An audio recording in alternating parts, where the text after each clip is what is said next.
everyone, welcome back again. I'm StormyD of Storm Saga Games. We're playing Dungeons & Dragons 5th edition tonight, and this is the Isles in the Mist campaign. I am the Dungeon Master and host, and I play all the monsters and NPCs, especially the NPC Rylar, the Suffrigant. And over here to my left is the beautiful, new and improved. Well, to me, nothing can improve on perfection, but she is definitely new. Show it off there, Starkitty. Hi everybody, I'm itsStarkitty. I play Emillynn Ray, the half-elf bard of the party who just underwent a beauty day today. Yeah, a little bit of a transformation. And this is Philip. Philip says hello. And yeah, I'm the party leader, and I am a College of the Battle Singer bard. Right on. Right over there, we have, to the left of that sexy man and to the right of that sexy woman. Wait a minute. Now who gets to go first? You guys pick.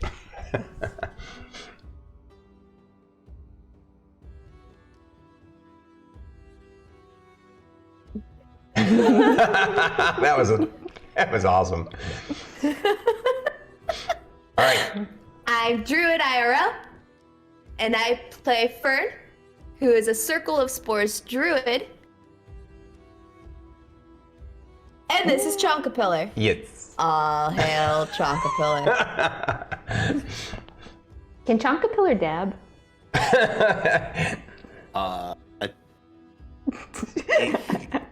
It's a squishy dab. Trying to make it dab the rest of the street, guys. Don't break him. Don't mind me. Don't break him. Hello, everybody.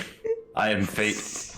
I'm not salty at all for losing the rock paper scissors, and I am playing Lorkris, the Goliath, Oathbreaker Paladin, and Path of the Grave Cleric. Awesome. With that, thank you guys for joining us. It's a pleasure to have everybody. And oh, wait, I'm doing it wrong. I gotta turn the head this way, right?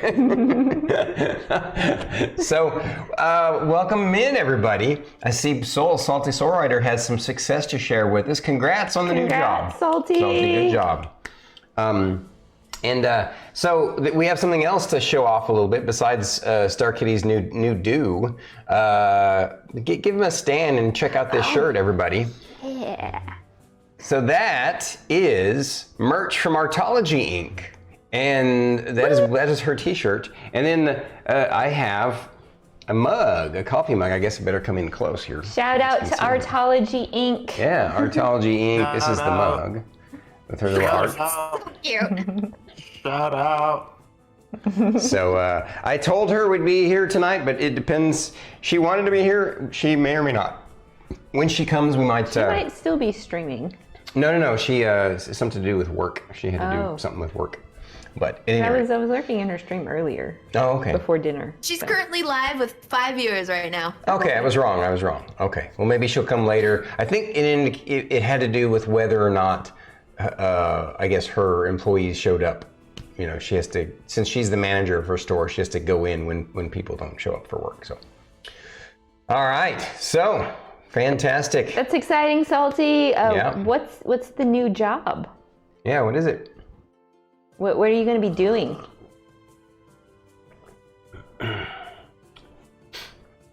And while he chats that up, let's continue our introductions and everything. Materials management operation. Excellent. Good job. Nice. Way to go. Sorry we didn't get to do bandwidth and banter yesterday, guys. We missed you all, but know that it was important. Stuff had to happen. So, but we will try and make bandwidth and banter happen every time that we can, and we're gonna amp it up and ramp it up. We're working hard on it. And I can't wait to see what Druid has accomplished with some of the shorts that we're working on too. At the very least, she can show me some of her techniques so that I can work hard with her to create shorts. So like we're gonna kind of work ourselves into a nice little team we got going on here to Yes. focus. So does that mean there's Yeah. going to be a Storm Saga Games TikTok channel? And a Yes. Druid IRL mean- TikTok channel? And There is already a Druid IRL TikTok channel. she's already one step ahead of us. Oh man. And then we need to have a bandwidth and banter. I mean, you know, Are you it's guys gonna make me download TikTok? it's what the kids want. So you know. Yes. Well, everything that I post on TikTok is also going to be posted on YouTube Shorts, which is also going to be posted on Instagram. So literally, if you are following any one of those. Ditto, Banana Tom. We're learning as we go. But if we figure out anything, we will share the deets with you. I got you, Banana Tom. Yep. Yeah. Yes, We're I've done learning. the same thing. Druid IRL Honestly, on YouTube. all the current technique that I have, I actually stole from him. Oh, wow. So that sounds to me like that we already have an experienced TikTok vet who can show us how to do shorts. No. But I enjoy editing, surprisingly. At least the shorts. I do kind of like it. What software are you using? Free. Yeah, using well, not really free, but Capwing and Crossclip, Well, I am paying the subscription for Capwing. and for Crossclip, but that just kind of eliminates the watermarks. But it doesn't really do a whole lot more in changing some of the functions. And there's a little bit, but keeping it simple. So Pyromaniac 808 is coming in with his usual joke. He says, "Y'all remember the good old days before someone ruined turtlenecks for you?" Yes, piracy. No, I don't think piracy. that's what he means. He's The using only that. piracy is on Sea of Thieves. Yeah. He's talking about online software that has free options. Like I use Canva to create my thumbnails, and Yeah. I don't have to pay for that. It's a great product for what it does. Like, Yeah. if I were Like to try, Canva. Not like once I figured it out, I really like it. yeah, Yeah, Canva's and really simple. most likely once Druid over here gets her PC and like our own setups, I'll probably do a lot more editing because then I'll have something to do while she's doing homework. Yeah. Right on. And it looks like my third day off is actually going to be either Mondays or Wednesdays. So once I get it actually squared away and figured out. Okay, so it won't be Thursday, Friday, Saturday. It'll be Friday, Saturday, and either Monday or Wednesday. Yeah. Perfect. Okay. Either way, you know, I'm open for us to work together to make this happen. You know, and the neat thing about videos is once we've created them, we don't have to create we can create a whole bunch of them and then spread out when they launch. You know. Exactly. So I have some ideas and a lot of clips. Thanks to these folks here, always giving us good clips. Banana Tom, you're a godsend. Aries, you too. All you guys who clip stuff. OG Blaze, you too. You guys have done really well helping us with clips. So thank you so much. I swear if nobody clips Stormy dabbing, you're all fired. Just saying. It wasn't. I dabbed wrong though. Still. Fun fate fact: to irritate Druid, I occasionally dab when I sneeze. It I'll just sneeze. I'll be like, oh, okay. Dab sneeze. I'm gonna have to try that from now on. Yeah. Well, Story and I last week were going through all of his clips, and there were some that we were just laughing out loud. Oh yeah. And we came across the one, I guess Fate had clipped at one point, or somebody had clipped me dabbing. Yeah, that was a good one. That was a good one.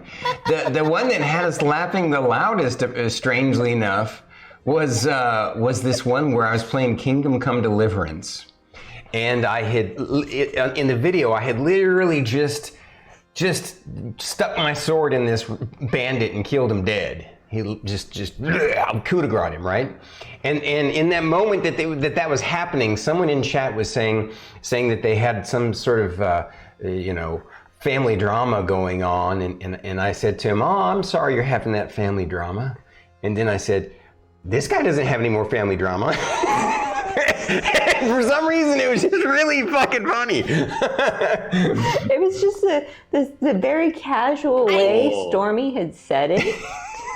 And like the reaction time between when we processed him saying that and we started laughing, it was one of those like moments. Yeah, I couldn't even. I was surprised that I said it, but oh well. Yeah, and I'm like, who clipped all this? You missed the dab, Aries. I'm sorry, buddy. I was trying to make chonk the pillar dab. Did it work? Which is very difficult to do. Yeah. Even though chonk pillar has so many arms. Don't ruin him. Don't break him. Eh.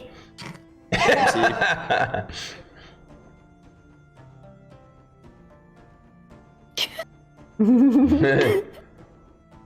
we go. He's got it going. Ah, yeah, there you go. Look at his little smile. He's so happy. Chonk pillar. All right. So I wanted to go back to fun pyro fact. Due to a hospital error, for the first 3 years of my life, my legal name was Nicholas. Really? I wish my parents hadn't had it changed because I would have loved to be 2 of the 3 Nicks in my kindergarten class. You can never tell if Pyro is telling us something true or if it's one of his amazing jokes. I think my favorite thing is when Pyro just is like, he does like the roasts of like my name, because it's Druid _IRL, and he's just like, I would just start doing, Warlock _ War vet. I don't even know. His are so much funnier than mine, but they're great. I can't. Oh boy. I wish I wrote them down. They're so funny. All of you guys are great. I really want to thank you all again for joining us on Saturday night D&D 5th edition Isles in the Mist campaign. So I'm going to go ahead and recap what happened last week. Uh-oh, what did we miss? Wizard _ of the coast. Wizard of the Coast. That's classic. Beautiful. I love it. Yes. I love it. One day, Pyro, you'll be a billionaire, and you will buy the Magic the Gathering and Dungeons and Dragons properties from Wizards of the Coast because you are the true Wizard of the Coast, and then you can save us all from their craziness. But Yes. I have to say, and that kind of segues nicely into one announcement I was going to make tonight for folks. It turns out all that drama that was cooked up because of, if you guys checked out our Bandwidth and Banner episode a couple of weeks ago, where Druid and I talked about the drama with the OpenGL, with what Wizards was going to try and do, the shady, draconian crap they were going to do. Well, the community came together. Thousands of people canceled their D&D Beyond accounts and really went out and bought Pathfinder books and swore off D&D, and all the YouTube videos across the internet that were related to D&D were talking about nothing but that. It even made national news in certain news, online news sites and stuff. And it was a big deal, and it even hurt their stock, like so many things. That we as a community, as a Dungeons and Dragons community, came together and said, no, I'm not going to do actual, but we all said, no, Wizards of the Coast, you will not ruin the OpenGL. And they kept trying, like they stair-stepped their way. Like their first response was basically a fake non-apology full of lies and passive-aggressive nonsense. And then the next apology after that was even more was more realistic. Still left some wiggle room and openness, but what I'm announcing tonight is that they actually come out with a statement that just completely blows it out of the water. That they 100% capitulated completely. Basically, they stated that the OpenGL 1.0a will remain in effect, and they're going to create a 5.1 Creative Commons license, and people who do D&D content can use either one at their heart's content. It basically undoes everything that they were trying to do, and they basically said, we listened, we rolled a nat 1, we screwed up, and please forgive us. It doesn't mean that I'm going to 100% forgive them. because the executives that made these decisions are still in place, right? But I feel like maybe they have learned their lesson, right? And so at the very least, it means we're going to continue what we're doing. Now, to that end, I still think in our next campaign in the future, I'm still going to do some, like a modified version of 5th Ed. Do our own thing. And it's not because of the license, because we're safe now. We're 100% safe. That's not the issue. I honestly have always kind of wanted to do a type of character progression that is much harder at the beginning, but then starts to escalate. And that way your character actually feels like he or she is getting more powerful as you actually level up, and it makes a difference, right? And on top of that, just you do some other interesting custom things. The 4 of us will work on it together, and we'll make that happen. And Dagoth has volunteered to assist us too. So I think that Banana Tom was there too. Yep, BT as well. Like obviously we'll make something happen. Maybe it'll be our own custom thing. I don't know. Either way, the cool thing is, the best part that makes me happy though about it is that I get to use all of the minis in the books, right? So and the names of the monsters and stuff, and the names of the spells. So that is what is cool about it for our thing that we do every Saturday, right? Is now we don't have to worry about what figurines we use or what books are displayed or anything like that. So, having said that, speaking of D&D, let's actually get back into it. I was going to describe to you what happened last week. Oh my gosh. Cliffhanger. The party members. I was getting tired. We're in the mid. Well, we went long. Because we did a little bit more RPing than I expected at the beginning of the night. Plus, we also kind of chatted up a bit too much. That's cool, OG Blaze. What did you say? I could make some location lore, a bit of a lore keeper. Ooh, okay. Well, maybe we'll make this a community effort thing and get some input from everybody who wants to contribute. We appreciate you guys. Many ideas. We'll have to actually create a section of the Discord, of the D&D Discord, that people can share their ideas and that we can communicate in. That's a good idea. Cobalt. By the way, I did create a section for bandwidth and banter on the Discord. Okay, cool. I did that in mine too. Cool. And then we can make that section in your Discord. What about mind flare _ of the mind?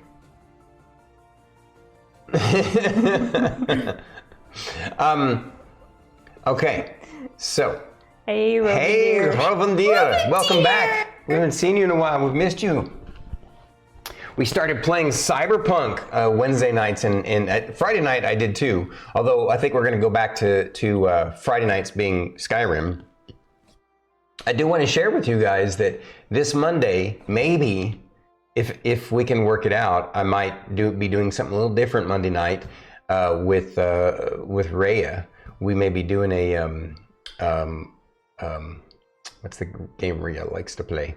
Phasmophobia stream with Rhea Monday night, and it'll be kind of like a dry run for us to do it with like you guys too in the future. Like we can like do all and we can start doing cross streaming kind of with that kind of game, you know. I think it'll be a blast. Italian. Hey, Ezo. Ezo's here. He always comes in with the bagpipes, even though on the D&D you can't hear it. Let's go D&D stream. Can I make an announcement? Oh yes, ma'am. Please do. So, I'm pretty sure Stormy probably forgot about this, but tomorrow, January 29th, marks 2 years of Stormy streaming. I knew you'd forget. I've been telling you for like the last week. Yeah, she has. I completely forgot. I guess the last time we did a 1 year stream, it was the Community Day stream, the first Community Day stream. And I think from now on, we'll do only one a year. Now, since we did one recently, we'll wait for a while and do one in another maybe 6 months or so. But that's awesome, Rovan dear. I'm so happy for you. But yes, tomorrow marks 2 years for Stormy streaming. Wow. Wow, 2 years. That's phenomenal. And Night forget, but we won't. Stormy's dedicated. Well, you guys are just fellow knights of Stormkeep. That's all there is to it. Knights doesn't necessarily have to be male. In Stormkeep, a knight is just a warrior of whatever you want to be a warrior of. You're just you're a knight of Stormkeep. So warrior of potatoes. Potatoes, yeah, like Spud Solutions. He's definitely the tater knight. Oh man, taters. StormyD Staff Sergeant. that's not. That's so funny. That's StormyD SSG. Yeah, that's what that. Pyro isn't the first person to think of that when when they see my name, StormyD SSG. I did not think of that when I created the name. The reason I did it that way was because StormyD was already taken on Twitch, and I had created my YouTube channel, Storm Saga Games. So I was like, okay, my name will be StormyD_SSG for Storm Saga Games. And So you better give yourself back those points, because that's not going to happen tonight. Sing happy birthday to Stormy's channel? Oh God. Give yourself back those points and redeem it on Monday. That's a better idea. Yeah, because then I can actually perform it then. Yeah. That's 2,000 points too. Holy crap. Yeah. Yes. But Steel Series Gaming, that's already taken. These are Steel Series. Yeah, exactly. Oh, I forgot to say, hey, OG Blaze. I was like kind of lurking in your stream yesterday, and then I started getting tired. But yeah, I was in your stream yesterday for a little bit. A softie to refuse me 2 songs on Monday. I refuse. I will redeem song now and tomorrow. Stormy is too much of a softie to refuse me 2 songs on Monday. You're right. I will do 2 songs for you, Zolate. Well, if you're going to redeem those points, Izo, you have to remember. I will try and remember too. Or if you guys want, I shall do the recap in a sing song. It's up to you guys.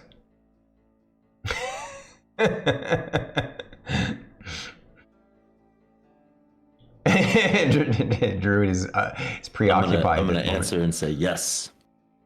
I forgot to order pizza for my brother before we went online. I'm very sorry. No, it's all right. It's all right. Do it. Okay. Do it. And the day had come. The party was ready to begin their fights in the arena against the number 2 ranked guild. Here they are, up against them. The name, the Loam Riders. Will they defeat them? Will they be beaten by them? And such it went. The battle began. It looked like it was fairly even, but it was not. Soon 2 party members were down, and the cliffhanger had begun. I don't know. That was sort of made up, but I don't have a lighter, but this works. that was pretty funny. You guys are hilarious. So basically, you guys, the party members had entered their second arena fight against the Loam Riders, which is the 2nd ranked guild. And Stormy, can't remember my own anniversary. Also, Stormy, remember Izo's requests just shows how much power the mighty Izo has here. You're right. Oh, Roman, I'm glad you like my shirt. This is actually from a fellow streamer. Yeah, it's Artology Inc. Well, I think he's been in Artologies. I think we've raided out to Artology before. So yeah, this is Artology's Toxic Pixie. And this is also her mug too. Same picture. Yep, same picture, and then same logo, which is on the back of her T-shirt. But yeah, this is merch from her online store. Okay, so the party members. The fight started out looking pretty solid, but and the party members, the adventurers, were holding true to their plan to the best of their ability, but things kind of started falling apart, and two of the party members. Here, I'll actually show you guys, so you guys can see here, because we still have it up. Two of the party members went down. Fern and Rylar are now unconscious, and we're at the top of the round. And All that's left is me and Lorkris. Can we pull it out, just the two of us? So, Yes. now real quick though, we got to do the individual recaps. Rolling at random. Fern, what stood out most to your character last week?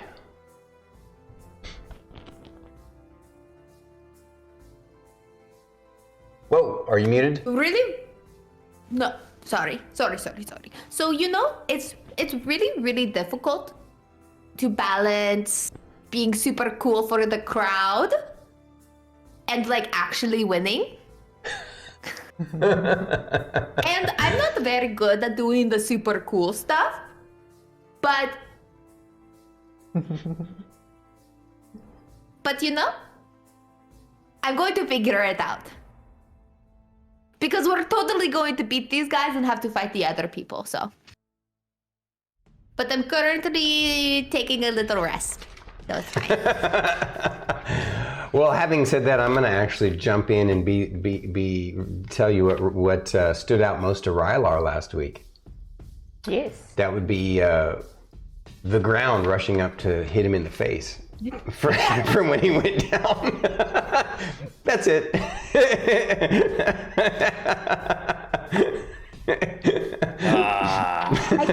Boy. Like what really stood out is like knowing that I'm not going to die also really made it harder to focus, I think. And I just was like sitting there like talking to the guy that I'm supposed to be like trying to beat him and his team and stuff. And talking to him like a normal person.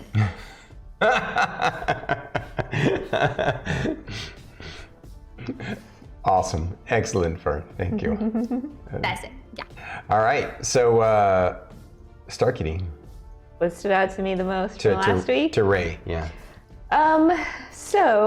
Currently, Ray is thinking, if we just continue down this path, we won't have to fight Steel Dawn. I don't want to fight Steel Dawn. I don't care what you say, Philip. We're not fighting Steel Dawn.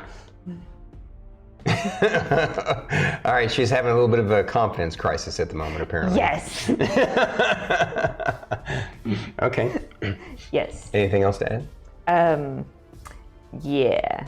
She's trying to regain her confidence, and I think Philip's trying to help her, but she's all like, no, there's two people down. I'm going to freak out.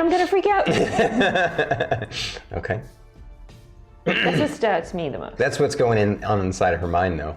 Knowing her, though, as the party leader, she'll smack herself. She'll turn it around. And go, okay. All right. Lorkris. Probably contrary to everybody else, but Lorkris is absolutely loving this.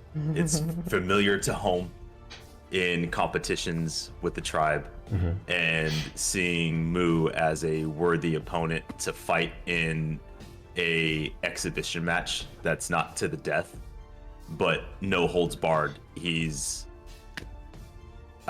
the terms of competition, he's like, oh boy, here we go, it's now or never. But he's not afraid.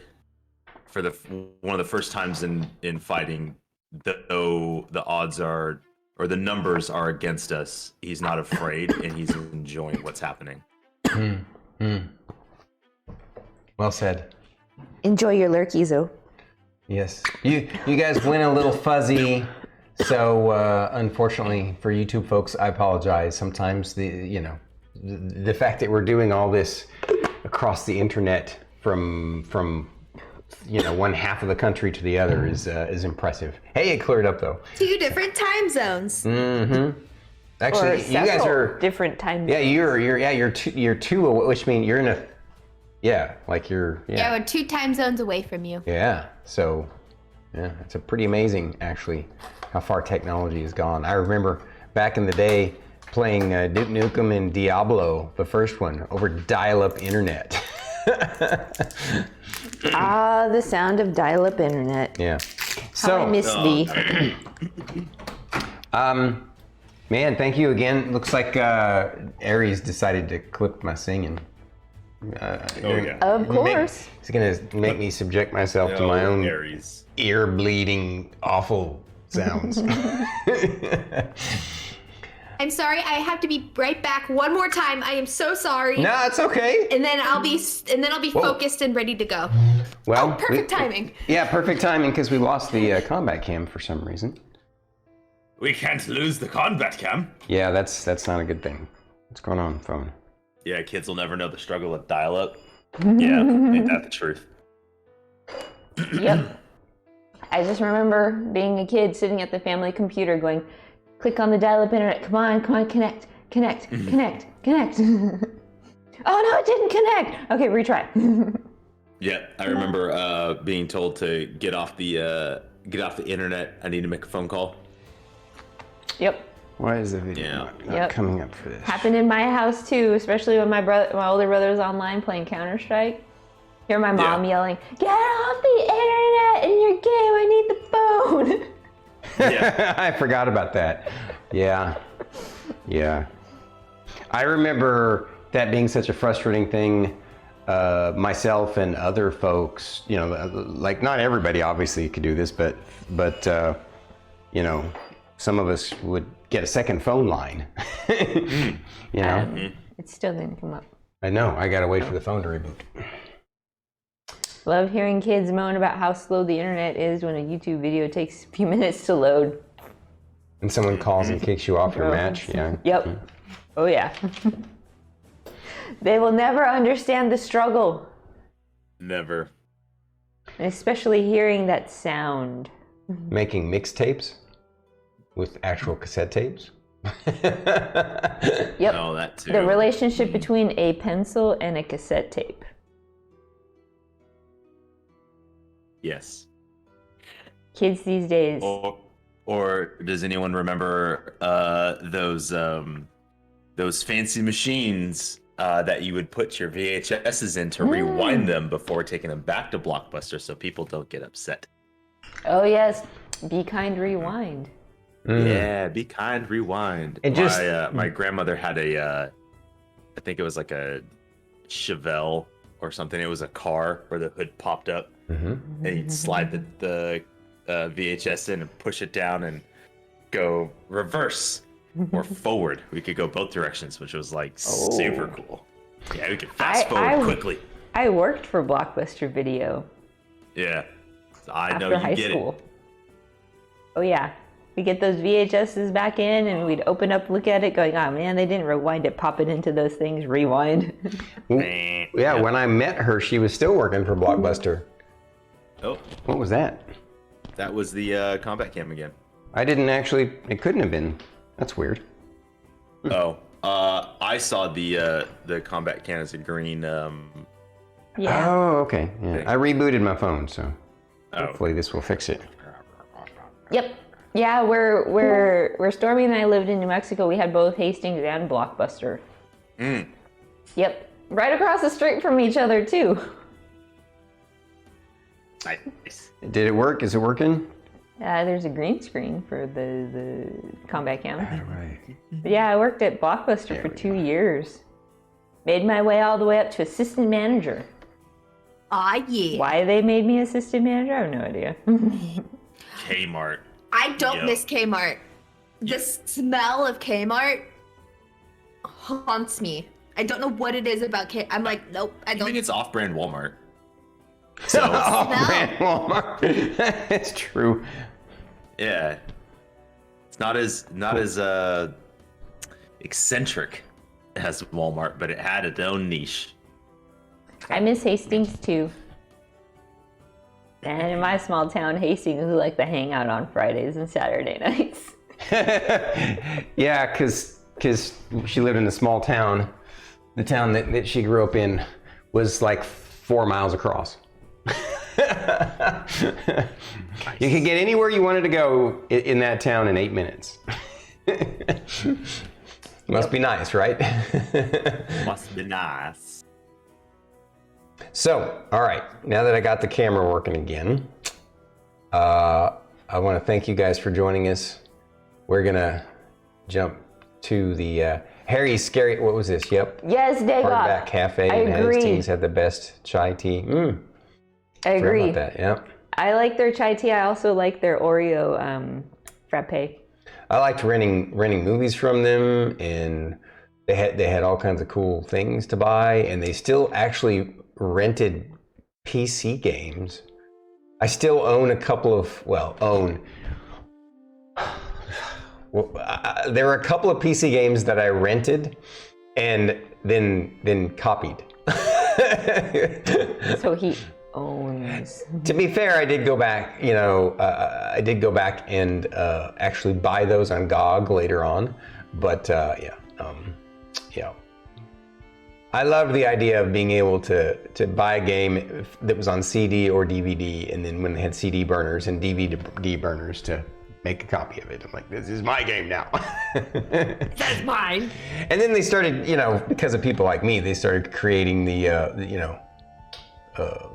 Piracy. well, no, the DMC, like every game has its own. Napster. Yeah. All right, we're getting off on a tangent. So we don't want to go too long on a tangent because then we will lose valuable time in the world of the Isles of the Mist. Misty City. Misty City Arena. Start falling asleep. All right. Yes, that was just your fault. You're keeping it going, so you better not fall asleep tonight. If you need coffee, let me know. All right. I'm kidding. All right.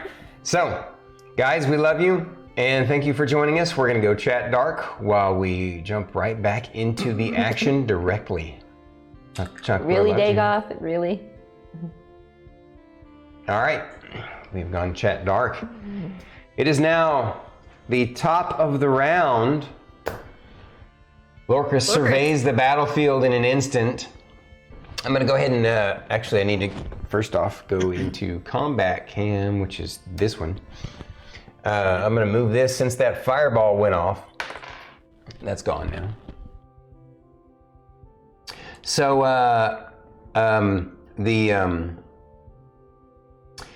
Lorkris surveys the battlefield, sees Fern and Rylar have downed, but he also sees before him that the dwarf looks really tore up. And really tore up. And it's his turn. So, kick this party with a bang. Oh, I can't cast Fireball. Oh, Hard. sorry. All right, with a swing and with the clang of steel. Splash. Okay. Clang of Steel. Lorkris is actually going to, at 3rd level, cast Spirit Guardians to catch both the priest and Gashura. Mm-hmm. Yeah. What was the priest's name? Hang on. I don't want to be rude. It's Gashura. No, Gashura and Eskril. Gashura and Erskell. Erskell, sorry. Yeah. Erskell. Yep. So that goes off. Okay. So since I believe if we do this right, since it's on my turn and it technically is the first time that they've encountered it on a turn, they would take damage. Yes. Immediately, yes. Yeah. Absolutely. Okay. So go ahead and roll me your damage. Right? It's what's the damage of it? Do they have to roll saving throws? Yes. It's a wisdom saving throw, DC 15. If they succeed, is it half? Succeed is half damage. Okay. And it's what's the die of damage? 3d8. Okay. And it's a wisdom save, you say? It is a wisdom save, yes. All right, let me bring up.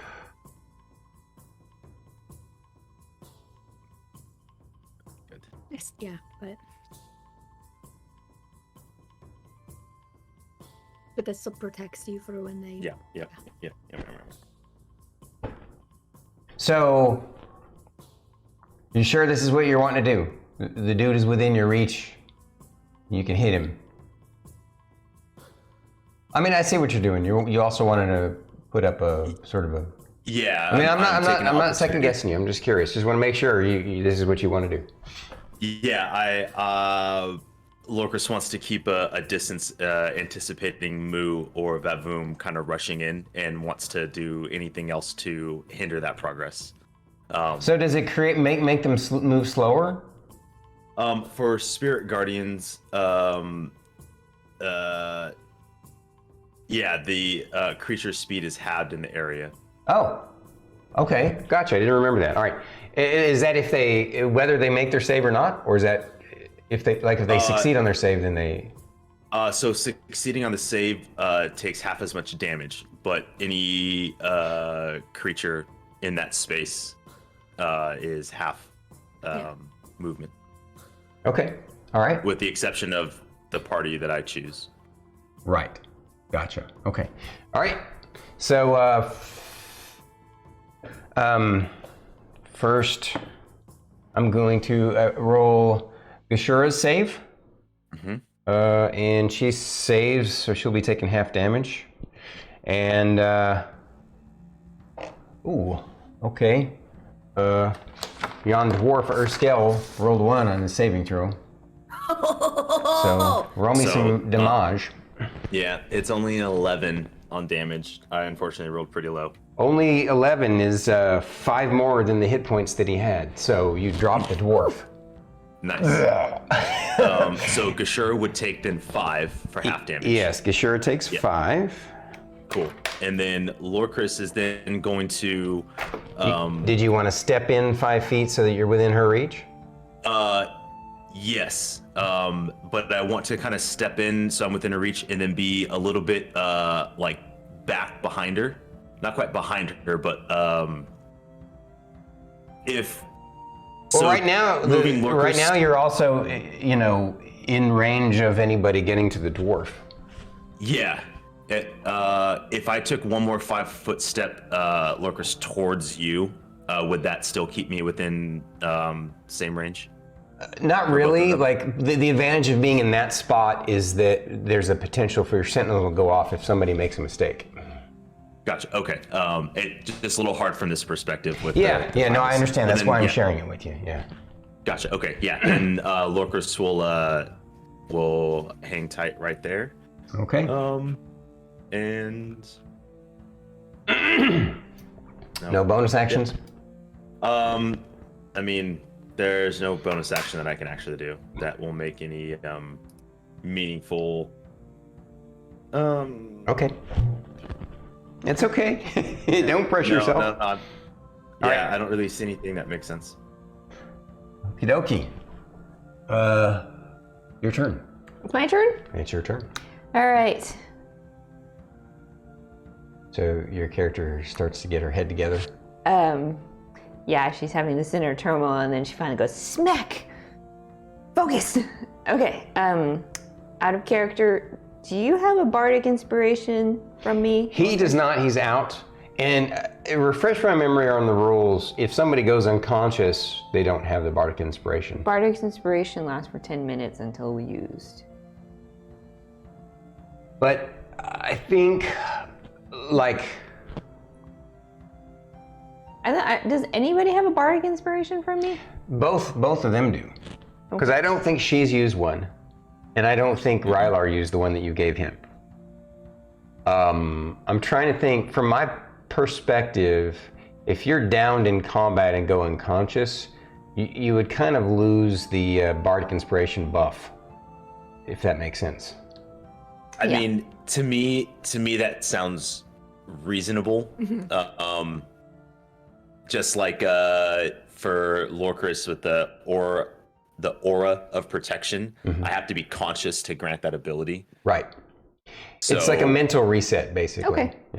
Yeah. All right. But you can still do it as a bonus, right? So, yes, it's a bonus action for me to give out inspiration. All right. All right, so this is what's going through Emmilyn's head right now. You guys can figure it out. Okay, she smacks herself and she goes, okay, focus, focus, focus. She looks around the battlefield and then she formulates a plan. Lorkris, hold out for me. She goes, hold out? Yeah. Got it. 15, 20, 25, 30. Yes. Now I'm going to move right there. Mm-hmm. You know, Philip, you have good ideas. All right, I'm going to ready in action to cast Healing Word at 4th level on Fern as soon as... You can say both of them. As soon as both of those guys are... Have moved away from her? Well, yeah, they moved at least... Yeah, they moved away from her. Go with that. Melee range. Yes. Well, that's clever. Okay. All right. See, Philip has good ideas. All right. So I just smack myself and listen to them. All right. So Ray readies in action to cast Healing Word on Fern at 4th level when the 2 enemies move away from her. Okay. 2. So 3, 4. Well, Rylar loses his whole turn because he's unconscious. And so that would be initiative 3. Initiative 4 is Shura. Gashura.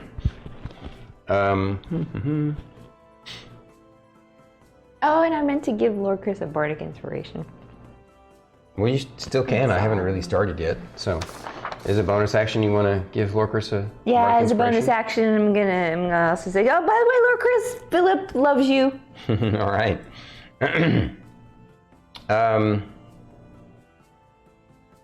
She says that as she runs away from Lorkris.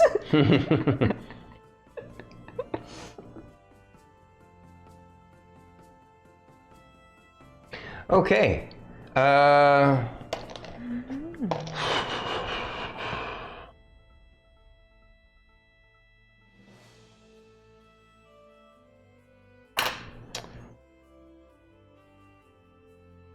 Fun. Seeing oh, I'm sorry. Oh, I was gonna say, fun fact, this is like the most bardic inspirations I've ever used in a battle for us. How many do you have left? I have 4 left. How many do you have? 7. Oh, okay.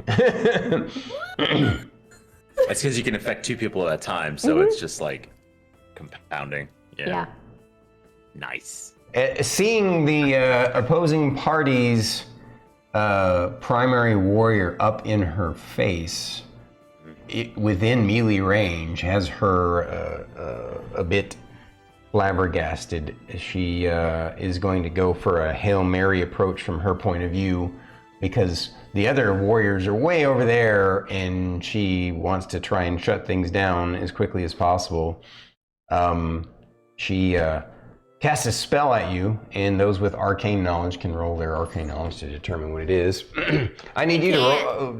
She basically points at you and says, "You and I should be friends."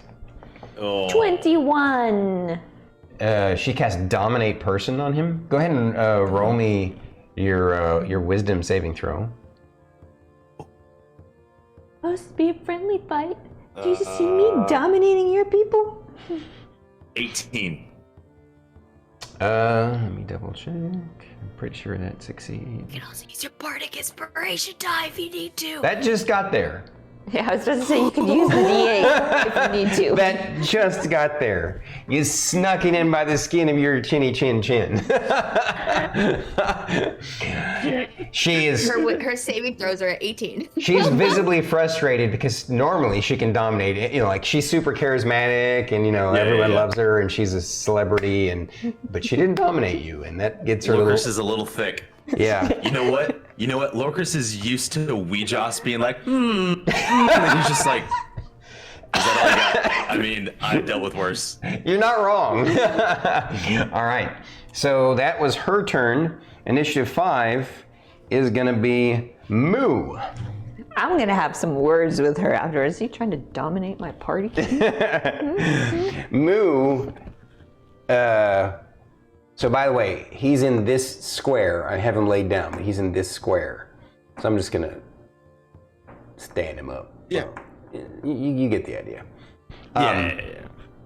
Moo says, "Our skull's down," and Yes, without run. thinking about it first, he basically loses his head for a moment because of the excitement and adrenaline rush of taking down 2 of the party members, and the fact that, and also the anxiety of seeing his dwarven friend go down. He rushes in. You know, he can't do anything except close the gap, but his intent is to get to his friend to cast a heal spell on him, right? Oh wait, he has haste on himself, doesn't he? Does he? Yeah. No, No? because I hit him with the dispel magic that dropped all his. Oh, that's right. That's active right. You did. Yeah, magical yeah. abilities. Either way, he's gonna double move, and even though he was the one who was directing his friends and his party members to watch out for your 10-foot range, he makes the subtle mistake himself as he's making his way to his friend of getting right in your sentinel range. Yep. Because his thinking is, once he heals his dwarven friend, he'll be in a flank position on you. But he doesn't stop to think, oh crap, I don't have my freedom of movement on me anymore. He also enters the spirit shroud. All right, it's a wisdom saving throw. Wisdom saving throw 15. And 3d8 damage. He failed. I rolled a 5. Okay. So 3d8. Wait, he failed a wisdom save? He's got a great wisdom save, but I rolled a 5. I mean... Ooh, baby. Wait, the DC is a 15? Wait a second, let me double check. The DC is a 15, correct? Yeah. He's got a really good wisdom save of not as good as you would expect though. But he failed, yeah. Wow. This time I rolled really high. Nice. Yep, 20. 20 damage? Holy crap. 2 8s and a 4. Wow. Yeah. Wow, okay. How hurt does this guy look? That feels gross for me. And you get an attack of opportunity. Yep. I would imagine as Lorkris is looking at Gashura after she tried to hit dominate, he catches out the corner of his eye and just lashes out. Mm-hmm. While he's still staring at her, he goes, Yeah. swing. Yeah. Yeah, he just goes, to hit. he goes, Yeah. 23 to hit. let me see. Let me double check. Pretty sure that hits, but I want to, yeah, that hits. Okay. Yeah, just gonna do that. That's cocked. By the way, just to, while you're doing this, while this is all going on, when these 2 party members went down, you heard some of the crowd going, "Oh no, oh no," and some of the crowd going, "Yeah," because they have people cheering for different. But the crowd is you hear the crowd kind of moving with the dance of the battle. So go ahead. 15 damage. Okay. How hurt does this guy look? I mean, he's definitely. I mean, he's not like super close to being hurt, but he's taking a pounding. I mean, you would have to actually, to know for sure, you would have to take a I can tell you when someone's like super close, right? Okay. But in this instance, it's too much in the middle, so you would have to take an action of some kind to. I'm going to do this regardless. That's my reaction. You Lorkris! can't use your Oh! Huh? What? What? What was she about to say? Oh no, use- I already did Oh, action. yeah. Yeah, because you're using your Yeah, you reaction can't. to Yeah, hold okay. it. Yeah. Darn! Yeah. It's okay. It's okay. I was Don't like, worry. Don't worry. It's all right. Thank you for the reminder, Druid. yes. Yes. Otherwise, you waste a 4th level spell slot. All right. Yeah. So anyway, you hit him, and he took the Yep. damage, and he stopped dead in his tracks. And also, he was already going to be slowed anyway, moving into the range of your thing. So, but you basically stopped him from getting close enough to touch his friend to heal him. He was going to use his Paladin lay on hands on the dwarf to chunk him up by a lot. All right, and then now it is, and Moo's turn is done. Initiative 6 is Fern. Unfortunately, Fern's turn, she's still unconscious, so nothing happens. She remains unconscious. And then the end of the round, the slow ass Vavoom. Vavoom the Vanguard. No relation to Vagula. No, no. Why would he have any relation to me? Name, mainly? That name sounds nothing like mine, excuse me. He's all like, I'm coming! And he, 5, 10, 15, 20. He, just as he basically makes the same mistake that he does, but you can only do one attack of opportunity? Right. Yeah. At any rate, he closes the gap like this. And he takes some damage. He does. Yep. Actually, let me think for a second. He was right here, right? So 5, 10, 15, Or maybe. 45, 50. So then actually, because of the Spirit Guardians, he wouldn't actually be able to get in. Cut it by slow 50, because he was here. Oh yeah. 45, speed is 50, half. 55. Yeah, it would cut him down by, he would basically lose, well no, I guess he would be able to exactly close the distance. Yeah, just barely. Make a wisdom save. Close distance as in he's within 5 feet. Right. Yeah. Okay. What's the wisdom save? 15. 15. Yeah. This is the guy with the weakest will save. I can't quite. What is that? 14 total. That is a 6. Oh, okay. He gets a 9 then, so he failed. So how much did you say? 14. 14? Yeah. How much is my heals? Does my healing reaction go off? Your reaction goes off. As it happens, I go, Fern, no sleeping on the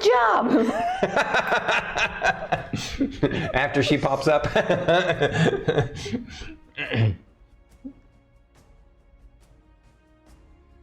16 points back. So you're back to 16 health. Well, that's not bad. How many D4s was that? 4. I rolled a 4, a 3, a 2, and a 1. No way. 1, 2, 3, 4. Plus my modifier is a 6. Is the modifier to 6? Is it per die or all added on? It just says 1d4 plus your spellcasting ability modifier. And then for each instance after, it's 1d4 for each spell slot. Okay, so it doesn't add the spell modifier for each new die. Do you That would be realize how broken that first level spell would be? It's already a pretty broken spell as it is. There are a lot of DMs complain about healing word, but I'm not one of them. So let's see here. That was Fern is juiced up to 16, and Vavoom finishes his turn. We're back to the top of the round. Lorkris, you are currently surrounded, but not flanked, technically speaking, because the only one who's within 5 feet of you doesn't have anybody within 5 feet behind on the opposite of him. But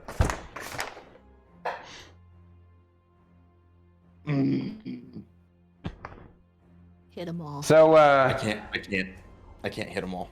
I know. Oh, would it be on? Wouldn't the thing happen again on your turn? Yeah. This is a whole new round. It is a whole new round. So Oh, new new saves. Start with that. New saves. 15 across the board. All right. So Wow, she rolls a natural 20 on her save. Waste that natural 20. And Vavoon rolls a natural 1. A lot of Okay, ones. it's not impressive. And Moo is a natural 3. Wow. So she Only succeeds, 12. the other two do not. So 12 is the total damage. Okay. So she's going to take 6, which puts her to It's hot that. and cold on these. It's okay. And then You can, I will say this to you while you're standing there. You actually see when a couple, you see no fear on this guy, the half orc. He's just like balls to the wall, berserker style, barbarian.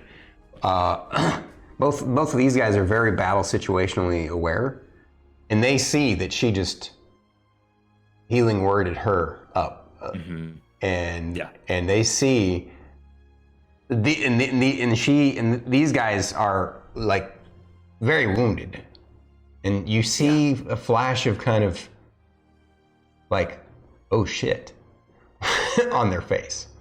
Like we might lose this. There's a chance. It looked like we were about to win, but. And you say Gashura looks pretty decently beat up. She looks the least beat up. I'll tell you that, actually. Okay. Moo is, Moo. Okay. All right. Okay. He looks. I mean, he doesn't look as tore up as the dwarf did when you downed him with your spell. But I mean, I'd say both of the warriors look like they're relatively the same level of torassery. What? We got. My mouse is big. There's a hand on our screen. The master hand. Your cursor's on the map or on the scene. It is. Yeah. Oh. There we go. Okay, master hand is gone. I didn't realize master hand. I was doing that. I didn't know that it would do that. Whoa. That's funny. Yeah. Okay. Cool.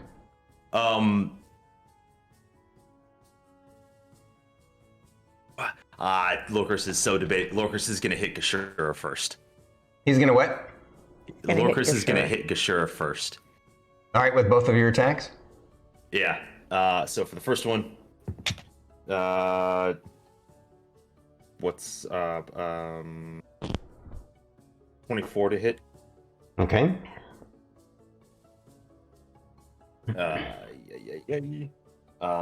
13 damage. Okay. And then he's gonna spin around and hit Moo really hard. Oh, so one hit on her, and now one on attack. One on Moo. One on Moo, yeah. All right. Ignoring the half-orc barbarian, going straight for Moo. 24 to Or hit. actually, that would mean that you would just spin the other direction. You're not even paying attention to who's this guy with a great sword. Who gives a heck? Yeah. You're like, so you're not worth 24 my to hit. time. What was that? 24 to hit. Yep, that'll get there. And Moo is gonna feel a 4th level divine smite again, but this time at full power. Full power. What do you mean full power? So last time he got hit by this 4th level divine smite, he had that potion on him. Oh, this right. time he has no protection. Correct. So he's gonna feel the pating. The pating. Okay. He's gonna feel the wrath. Yes. All right. 10, 11, 14. 14 plus 8 is 22? 22 plus 9, 31. 31. 31. So wait, 10? Yeah, so 10. Plus, oh, Yeah, you messed up. I messed up. Sorry, 10 plus 11 Is 21. 21. 21 plus 3, Is 25. 24. 24. No, 24. 24 24 plus 8 plus 8, would Is be 32. 32. 32 Plus 9. 41. I missed out on a 41? 10. Yeah. Yes.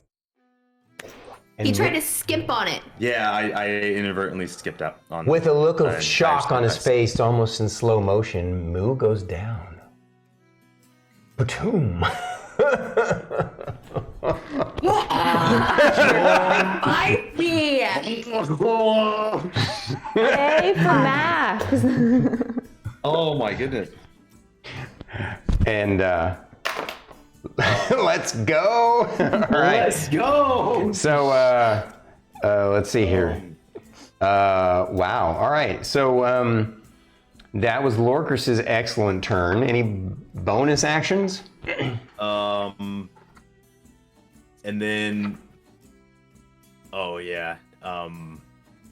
bonus action for round 2 when it comes up, Searing Smite at second level.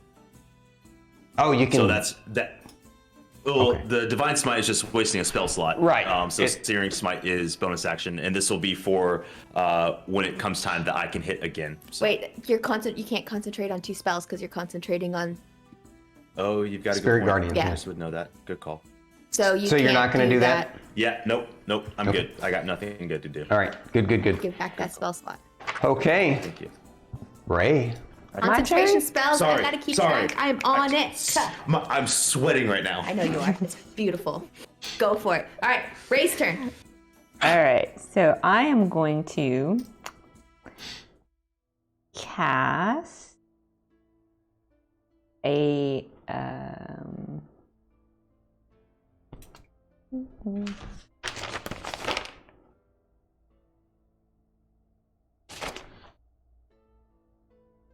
I'm going to cast a lovely cloud of daggers on who do I want to hit? Who do I want to hit? Sure. I'm going to put it on Gashura. Okay. And I'm casting this at 3rd level. So it's going to be 6d4 slashing damage. There's no saving throw. You're doing what now? Cloud of daggers. Cloud of daggers on Gashura. Gashura. Is it it's just a 5? It's basically a 5-foot spot, right? Yes. It's like her spot. Excuse me. Okay. I'm gonna basically.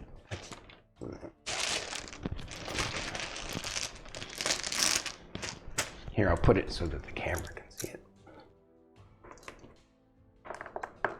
It's technically on her spot. So it's when it enters the spell's area for the first time on a turn or starts its turn there. By the way, I did want a quick description. When Moo goes down, you hear a lot of shock going on in the crowd, and then you cast that spell, Cloud of Daggers, on her, and there's no saving throw. No Is there saving any throw. so no reflex or anything, and Nope. it just. It says, the spell says, you fill the air with spinning daggers in a cube 5 feet on each side, centered on a point you choose within range. Creature takes 4d4 slashing damage when it enters the spell's area for the first time on its turn or starts its turn there. At higher levels, it adds 2d4. So then, when her turn comes around, she'll immediately take the damage. Yes. Right. Yeah. Okay. So. I think she's next. No, right? Well, yeah. So Rylar is still unconscious, and Gashura is next. So immediately. May I borrow a d4? You don't have? I have 5. I need 1 more. Oh, it's 64? Yes, because I'm casting it at 3rd level. Great. Take the damage and like it. That's a very Warbard spell, isn't it? Cloud of Daggers. Yes. Oh man, guys, I rolled 3 4s. Damn.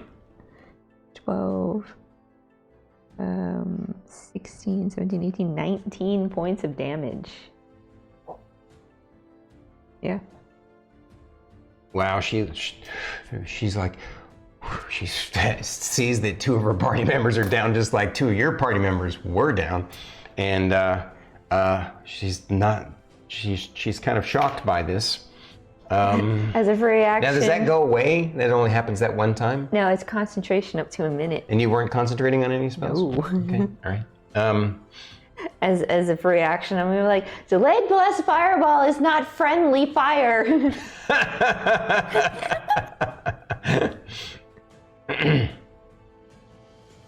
All right, I do. And so it's her turn. She's obviously going to. She doesn't want to stand. Oh, that's really brilliant. Because now she has to move. She doesn't want to stand there in those daggers. And she doesn't think about it. She takes a step back to get out of the daggers. But she doesn't disengage. So attack of opportunity on her.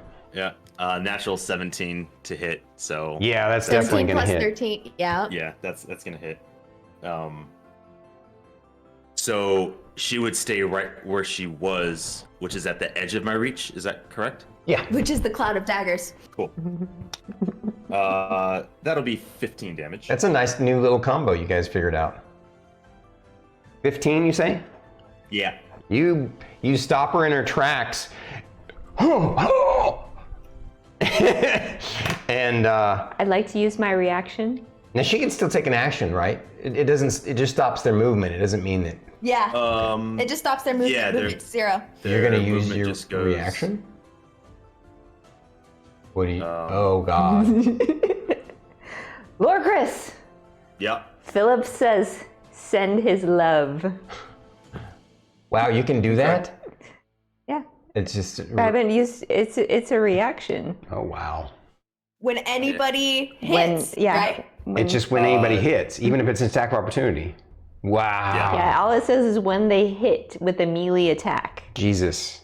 If you hit, 24. I think your minimum damage will knock her down. It's a natural 11 plus 13, so 24. He goes down. Dragon Lady goes down. Bam! I lose my die, but that's okay. This is kind of ironic, actually. You guys are doing even better than I expected. I was expecting Fern and Rylar to have to help out, but... Oh, wait, no, sorry. She's What? back up. No. Oh, it doesn't work that way? No. You can't do Sorry. an attack of opportunity? No, not as an Okay. attack of opportunity. It says when they take an attack action. Ah, okay. Darn. No worries. So she's I'm still glad that we checked that out. I was like, because was we've like, never done let that me double before check. in combat from Yeah. attack of opportunity. It's always been from an attack action. Okay. so close, but even at least still. she's not moving. Yeah. Yeah. She's still stuck in place, and she is going to. Well, the dominate person didn't work. That doesn't make her too happy.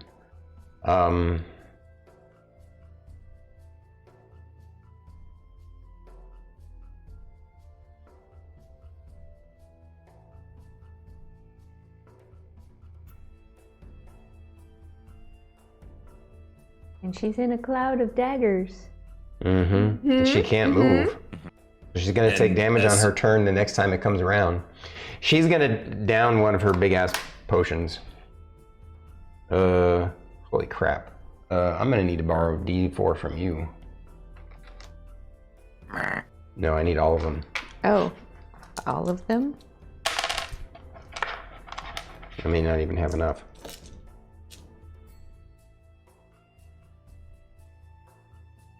Nope, exactly enough. She's using a potion of supreme healing. It's 10d4 pricey. plus 20. It's okay. I mean, she's. This is like, if you think about it, this is kind of a desperate move, right? Yeah. Let's see. That's a. That is also. That is a 5 and.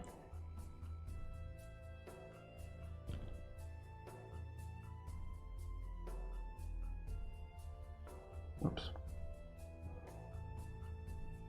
5, So 2 now to be later. 27.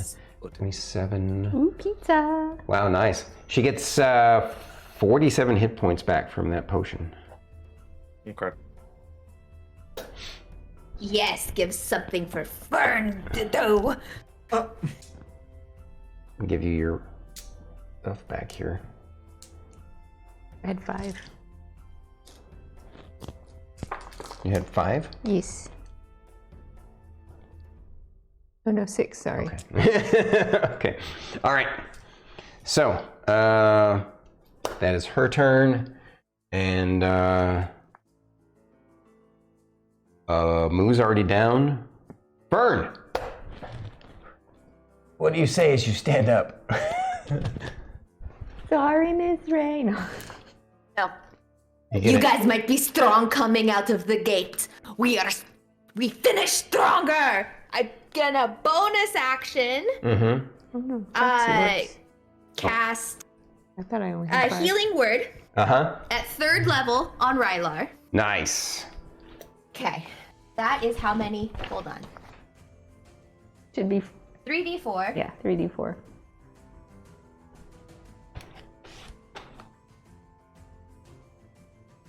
$15 points of healing. Okay. Does that include your 5? That includes my 5. And then I'm going to use my action Mm-hmm. to cast Chill Touch on Gashura. Which I can trip, which I can do. You're gonna do... I'm going to cast Chill Touch, What's the On range Gashura. of chill touch? 120 feet. Okay, plenty. And she cannot regain hit points until the start of my next turn. Right. All right, what's the damage you did? Did she get any saves? Or do you have to hit her? It's a hit. Wait, That's what I hold on. thought. 9, 10, 11, 12, 13. 15 to hit? You got a total of 15 to hit? Yeah. Unfortunately, I rolled a 6. you impact the ground next to her. And then she just flips her off. All right. I'm kidding. That's Druid. Nice Fern turn. wouldn't do that. 6. 7 is Vavoom.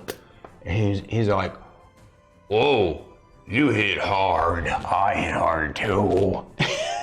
And he is going to do his best to wallop on you. He already used up. You only get 1 action surge per day, right? Yep. Yeah, one per short rest. So yeah, Oh, yeah. and which is irrelevant. It's basically the same thing in this instance, effectively. So your AC is 22 or 22? 22 because what? Shield of Faith on you? Okay. All right. So he is going to.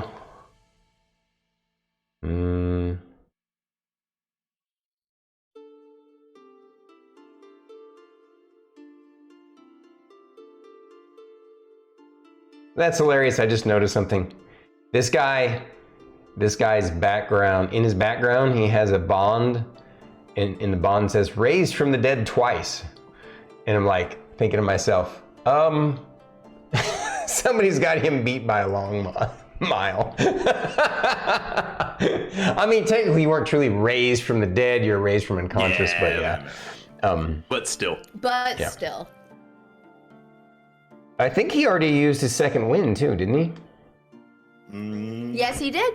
Let me double check. I can see if he did any heals. Yep, plus 20 right there.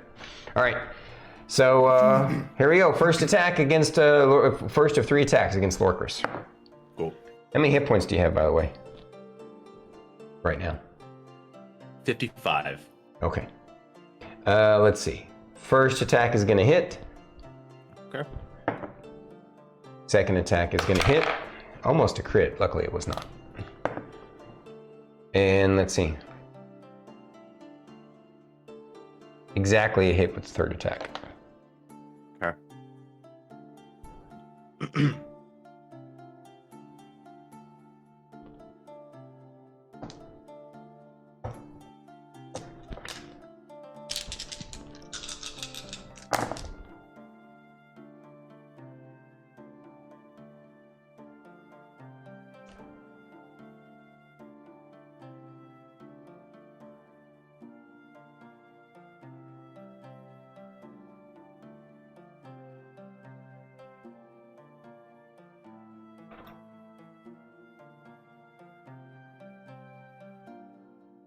You take 48 points of damage.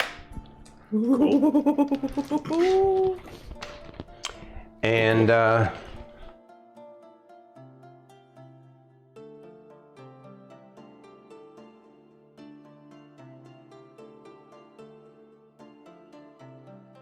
could just hear Living on a Prayer right now playing for you, Lorkris.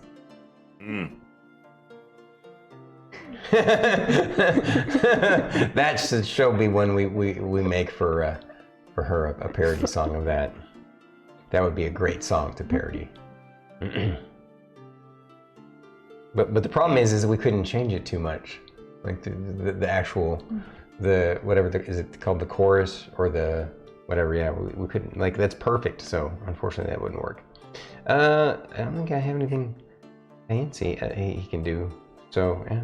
It's his turn is done, and he stands his ground, and that's initiative 7. That's the bottom of the round, which Did means you skip Rylar? no. Rylar was unconscious. Oh, Rylar. Okay. Yeah. because he goes before Fern. Yeah. Yeah. He goes. Yeah. Okay.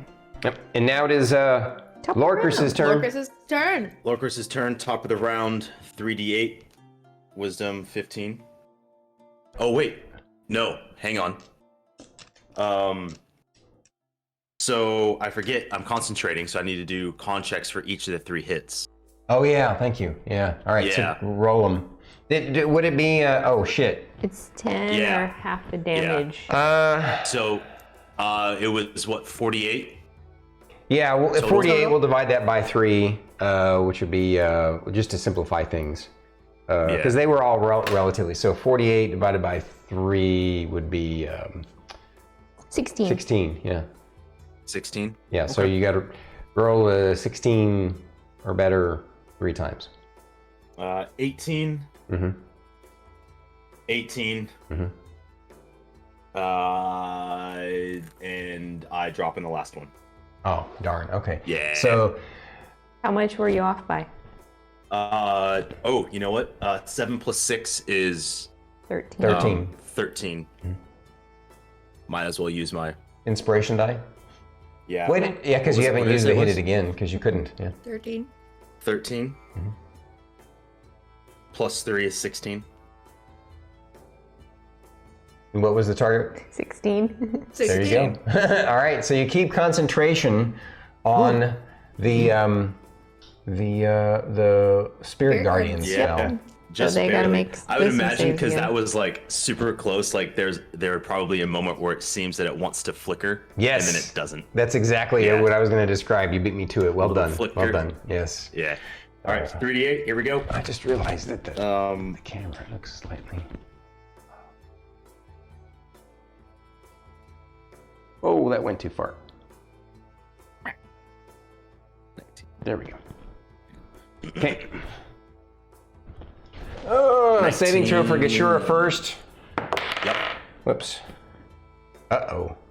What's the DC again?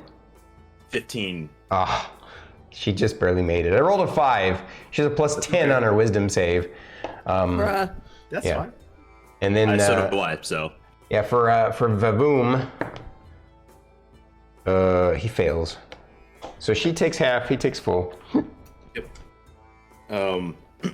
It is 19 total damage. Damn. Okay. We roll up or down in fifth fate, I forget. Down. Round down. Okay, so 8. Yeah. Right? Is that 8? Or 9. No, it would be 9. Right. 9. Yeah. And wait, you said how much? 19? It was 19. All right, he takes 19.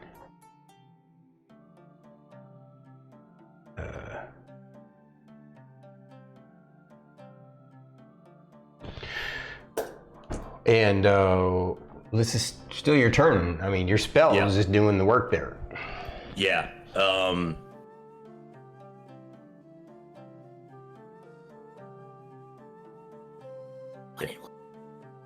Yeah, but so Lorkris is kind of like in a not quite in a panic yet. I mean, he's really hurt.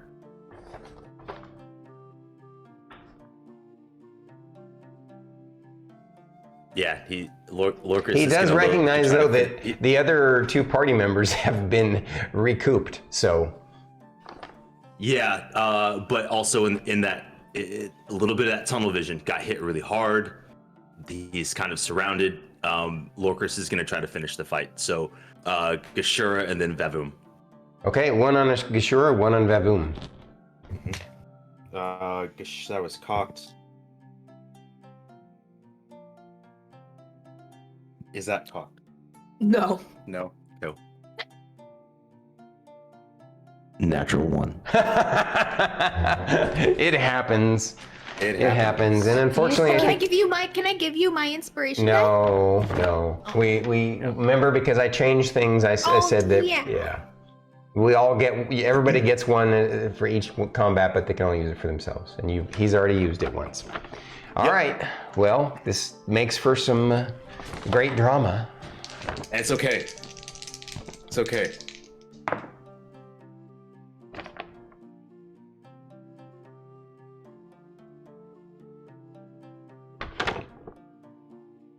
Oh, my other 2 pieces of pizza. Read that right.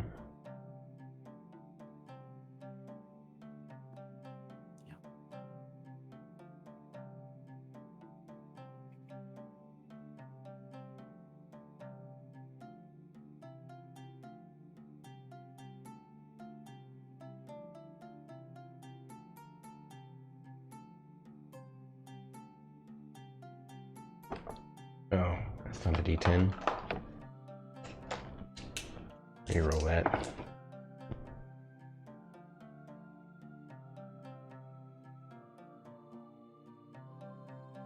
Okay, very clumsy. You're getting ahead of yourself just like they did, because you're close to that edge of both defeat and success, and so you get a little anxious, and you become very clumsy. You fall. You drop your primary weapon. Roll a dex save or be stunned for 1 round. What's the DC? It's just a standard DC.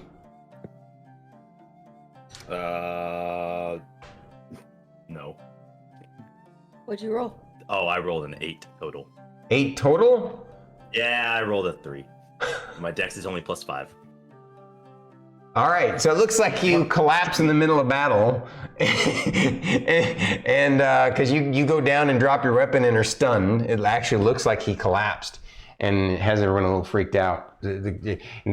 Lots of the crowd are now, pretty much all the crowd, the entire audience is getting on their feet because this whole battle is completely turned around on it. It keeps turning on a dime every single round, and then it's Ray's turn.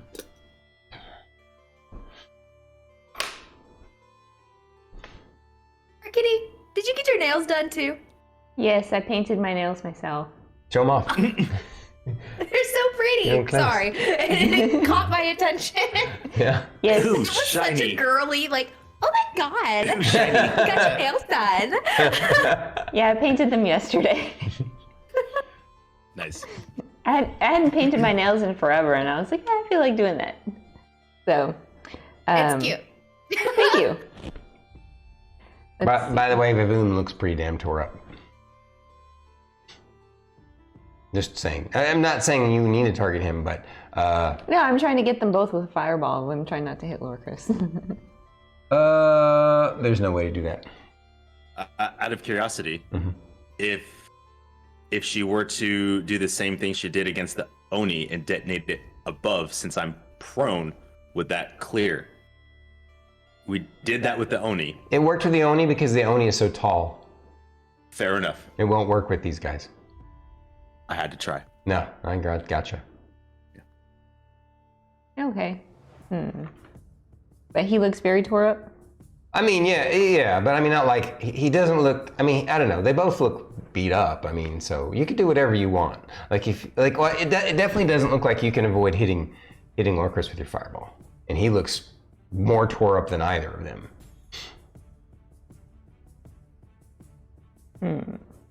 I should have taken the disengage action. But then again, you know, whatever you want to do, it's really totally up to you.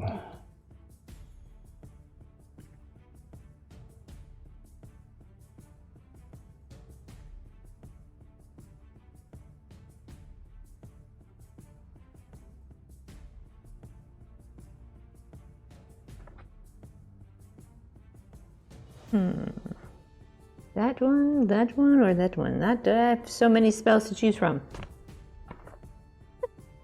Wait a minute. Let me look at something.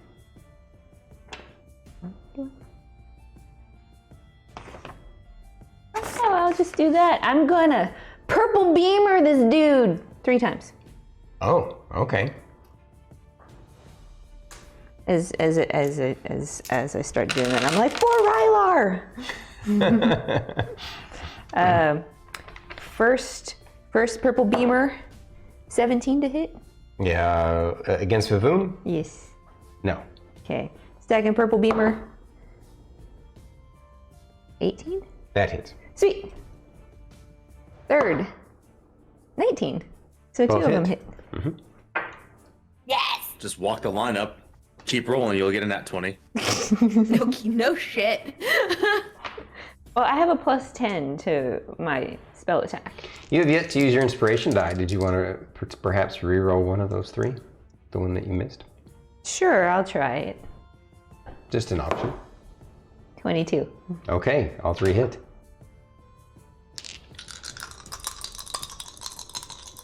These are D10s or D... D10s. 18 points of damage. Nice roll. As the 3 purple eldritch blasts streak to him, splashing into his back. He crumples over onto the stunned Lorkris. Vavoom is down. I look at Kashura going, what are you gonna do now? Oh, you already made your comment. You commented, for Rylar! Yeah. All right. Speaking of, Rylar stands up. He's like, huh? What? Turns around, for me? What did I do? And then he steps forward 5, 10, 15, 20, 25, 30. And he looks at Gashura and he says, man, your friend hit me so hard I think I crapped my pants. And he just looks at her. He doesn't do anything. You guys are like, what? What are you doing, Rylar? Then it's her turn. Instead of she takes damage from the daggers. Yeah, she does. I'm still concentrating. That is on true. that. On her turn, she takes daggers. No saving throw, so. I do need to borrow a d4. Oh, yeah. You need 1d4? 1d4. 1d4. Give you the middle ones, the metal ones, so you know which one is mine. I mean, I guess it doesn't matter. Mine are purple.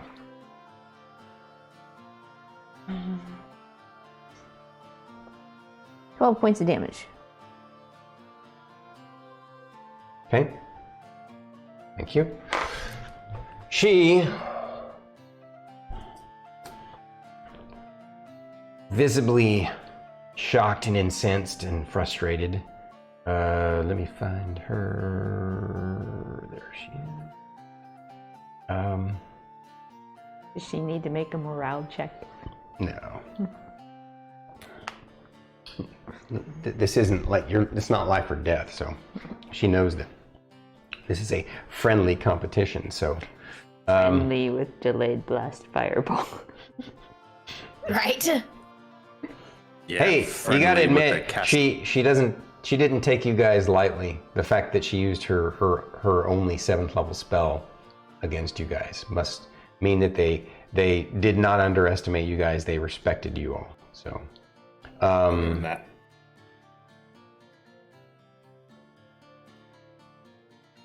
just a second here. Appreciate your patience. Didn't want to give away all of our team secrets. I know. I haven't even used my 6th level spell.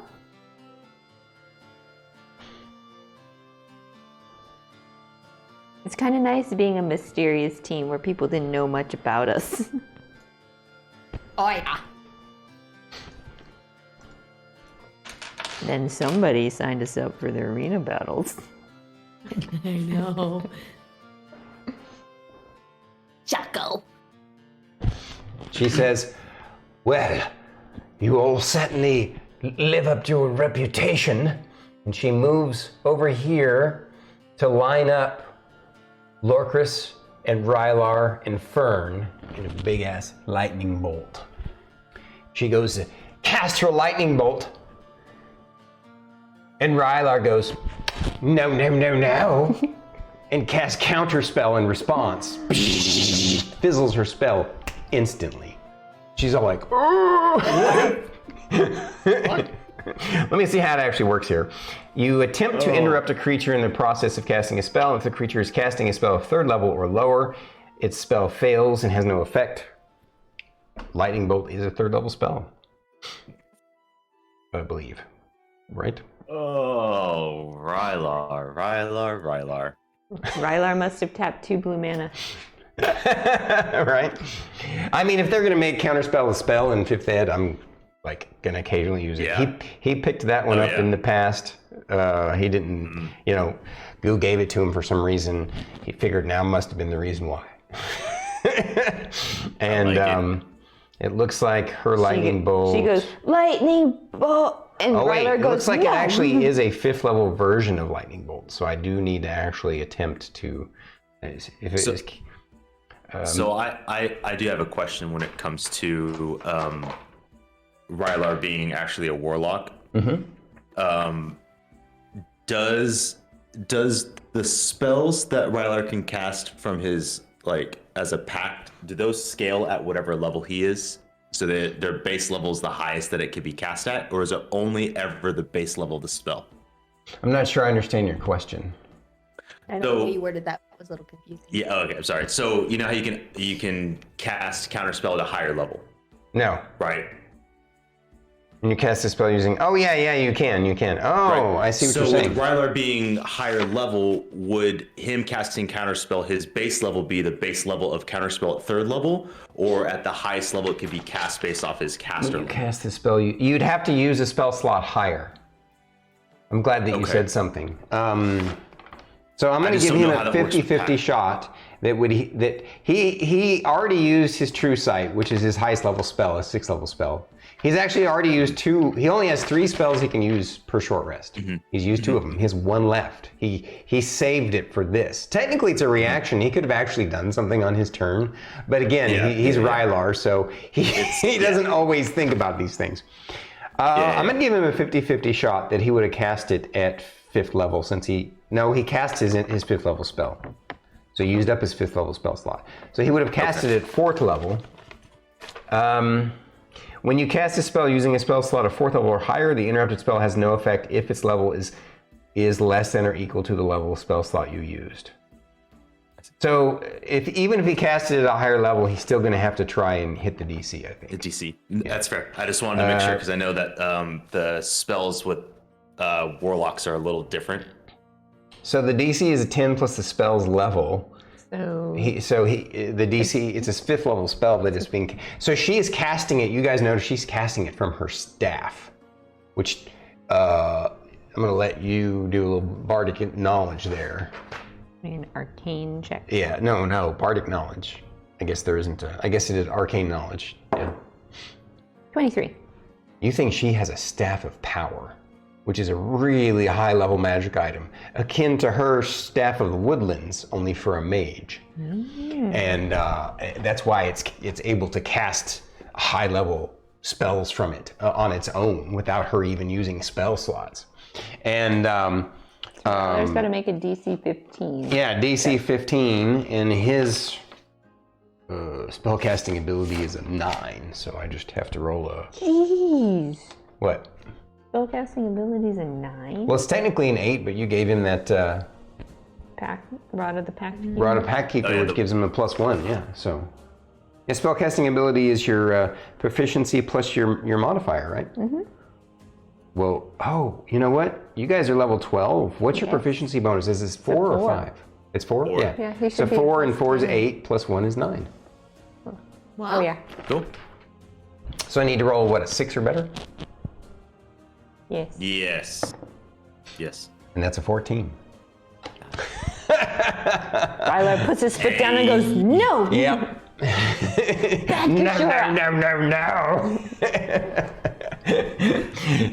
Her spell fizzles from her staff, and she's just all like, She just cannot believe this happened to her. Such an affront. Who would do such a thing to a mage of her caliber? And Cleric of goo. that's right. And it's right. So that was her turn, and now it's initiative 5, who is down. Initiative 6 is Fern.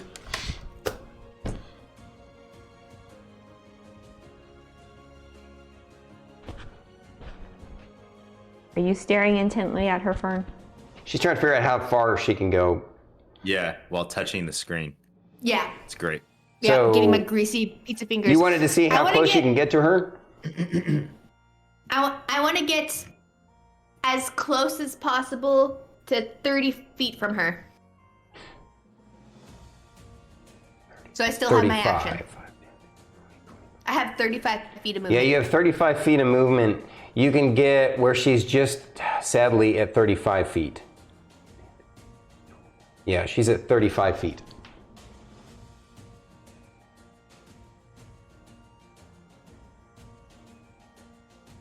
What? Right there. This? Yeah.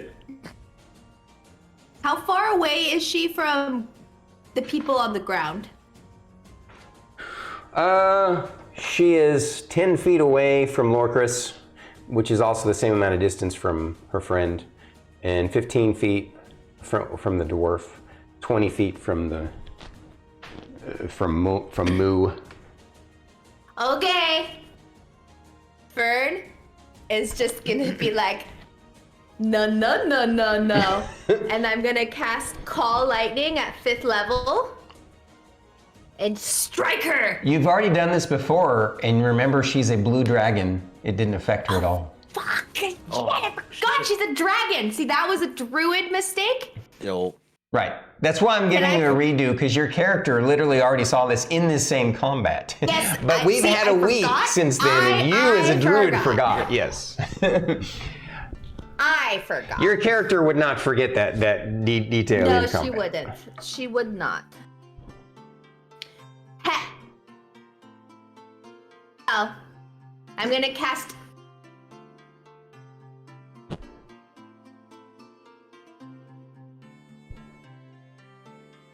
She's taking away from people? Yep. So I'm gonna cast Erupting Earth underneath her. And I wanna make sure that it does not harm my people when Okay. I ground punch her from the bottom. My people that's would easy be just enough. me. Yes. That's easy enough to do. Okay, I'm casting it at 5th level. So your dagger's is still there, by the way. It's 10 feet, right? Hold on, let me pull it up. It's a It's a 10-foot cube, right? 20-foot cube. 20, yeah. Oh, really? I thought you would... Yeah. Before we did... Really? 20-foot cube? Cube. Okay, that's all right. I mean, We made the other one too small, didn't we? well, what's its range? It's You can fine. cast it. Yeah, I did make it too small. I thought the- she told me it was a 10-foot cube. That's why we did it that way before. I but- could have just been panicking and didn't read it right. 5, 10, 15, 20. And then 5, 10, 15, 20. And then 5, 10, 15, and 20. So we will say that this is... Yeah, there we go. All right. She's in it and none of your compatriots are in it. No, take out. Okay. Is it a save of some It's a kind? dexterity. Dex save. DC 17. Let's see which one of these saves it is. That is...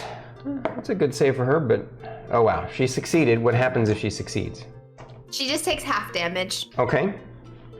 38 is the total. 38 points of damage total. Damn. Okay, so 38, half of that is 19, I believe, right? Mm-hmm. Wow. She felt that now, doesn't she? Because she saves, she doesn't fall down, right?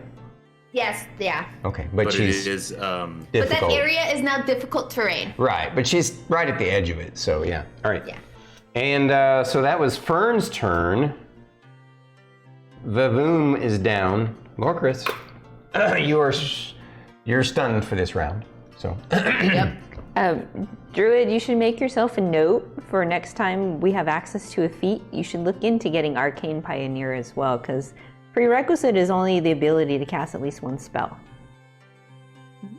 What's Arcane Pioneer? That's the feat that I have that lets me change my damage type output. Instead of fire, I can do cold. Yeah, because I was looking at the prerequisite. You can pick you change it anytime, or you have to pick one thing and then you always change it to that one thing? It just says whenever you cast a spell that deals fire, cold, lightning, thunder, or force damage, you can use a bonus action to change the type of damage to one of those forms. You just have to remember that you used it as a bonus action. Okay, gotcha. Yeah, per long rest, you can use this ability a number of times equal to your spellcasting ability modifier. Wow, you could use it a lot. Yep. She can make an ice lightning bolt from the sky, or a Firebolt from the sky. Firebolt from the sky. That's gross. Yeah. What are the different types? Fire, ice. Fire, cold, electricity. lightning, thunder, or force. Oh wow, force. So you can turn your call lightning into A force bolt. Or a sound bolt to match the thundering. Interesting. Okay. All right. Yes, make yourself a note, Druid, to take that feat next time. So I lost track of the round. Oh, it's my turn. It's Ray's. It's my Ray. turn. Lorkris is stunned. Right. Ray. Okay, I'm gonna drop my concentration on this lovely cloud of daggers. Yes, ma'am.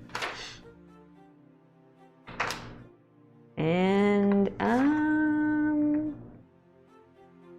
By the way, you now notice that the entire crowd, the entire arena is up on their feet. oh, how hurt does she look? She looks pretty beat up. Like, Okay, I'm gonna Eldritch Blast her. Why not? That's it? You don't have any bigger spells? Finish her off with a bang. Oh, okay. I'll finish her off with a bang. Okay, I will do a how about this? A 5th level force bolt. No, force ball. There we go. A 5th level fireball turned into a force ball. Yes. Why not? Yeah. You Do still that. have a 5th level spell slot left? I have one 5th level spell slot left. I don't know why you wouldn't. When I said go out with a bang, I mean, Purple Beamer's cool and all, but explodey force ball, no one will have seen that before. Okay, so 8, 9, 10. So it's gonna be 10d6. She's gotta make me a dexterity save. DC 18. Got exactly 18. I rolled a 13. 6. So she's gonna take half, but you're doing it at 5th level, right? So that's how many? 10. 10d6? Yeah. 6, 8. Bruh. Good night. As I cast it, I say, feel the force of my team. Of my team? Is that what you said? Oh, okay. Just feel the force of my team. That was a bit punny there. Because you're converting it to force damage.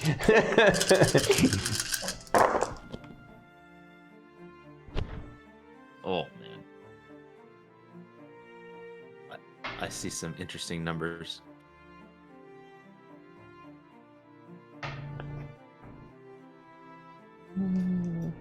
Eight. 32 points of damage. 32. Half of 32 is 16. Yeah. Correct? You sure you Yes. did your math Yes. right? Yeah, so that's 10, 28, 29, 30, 31, 32. She's still up, but like at Varus life.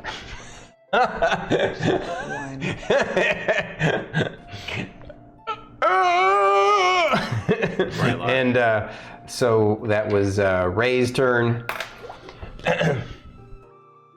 Next is Rylar. Rylar, he's all like, "You guys were a good fight. Thank you very much." 3 purple beamers right at her face. I swear, if they miss, it's gonna be so funny. It would be funny, but instead all 3 hit. Oh yeah. She goes down. And the crowd goes freaking bananas. The crowd goes absolutely wild. Go ahead. I'm running over. Hang on. No, before. One at a time. Raise your hand first. Go ahead. I'm gonna run into the center of everyone, and I'm gonna cast Mass Cure Wounds All right, at 6th level on all of the. Before you guys do your thing, I wanted to describe to you. The announcer's like, "Oh my God, what just happened? We saw the most incredible upset. We were sure this new team would be taken out by the number 2 Lone Riders. What an upset!" Oh, the crowd's going crazy. And then you do what? She moves up and does this Mass Cure Wounds on everybody, including them, right? Including the enemies, right? That is, yep. And you too? Yep. Oh, I was going over to start casting my healing spells too. And of course, Lorkris stands up now. No, not yet. Oh, no, Lorkris is trying to bench press Vavoon off of him. Oh, okay. So everyone's getting healed, and I'm just like, I got it. It's not that hard. Remember, you're Goliath, so you can. Yeah. You just go. Yeah. And man, the clerics come down off of their perches, come over and start healing you guys and getting I want everybody to out. particularly boop on the nose the little fighter. Oh, Not Moo, but the other one. Baboom. the one that messed up you and Rylar? Yeah. She's gonna go up to him and boop him right on the nose. She wants to be the one to wake him up. Okay. And so like she's standing over the top of him. All creepy and shit. All super creepy. Big old wide eyes. Mm-hmm. And when he opens up his eyes, a bug just crawls across her face like a centipede and back up into her hair. And she's gonna be like, I told you that I was kind of messing around at the beginning, but we brought it on towards the end. Good job. As another bug crawls out of her nose and up back into her hair. Just creep him out. All right. So the clerics come in, heal everybody I up. help her up. You guys help each other up, and she's a little frustrated at first. The Moo stands up and he's like. He comes over to you and he, offers his hand and says, "That was the most incredible, well-fought battle. I would have thought if anybody has a chance at taking down Steel Dawn, it might be you all." And, he offers you his hand. And this guy goes, absolutely. "Yeah, you guys hit freaking hard." And Rylar, is coming over here. "Oh, hi, I like your pretty scales."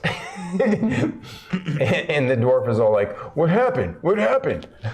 and Moo's like, "You're the first one who went down." I'm like, hey, be nice, okay? He was just sleeping on the job. And of course, you guys, as you depart, they stand together. They come over and basically, have you guys raise your hand, all raise your hands together, like they showing off that you guys are the victors. She begrudgingly gets involved, and then actually she smacks me apparently. Now then she's like, "Oh, you're right." She's like, Sportsmanship. You all did rather well. I'm sorry, I was so frustrated. I was sure that we had you when your 2 friends went down. I can't believe you turned it around. Well done. Well done. You are an amazing leader. Never doubt that." And the crowd is just like, even the people who were, going for them are just like going crazy. Everyone's just going bananas. What an upset.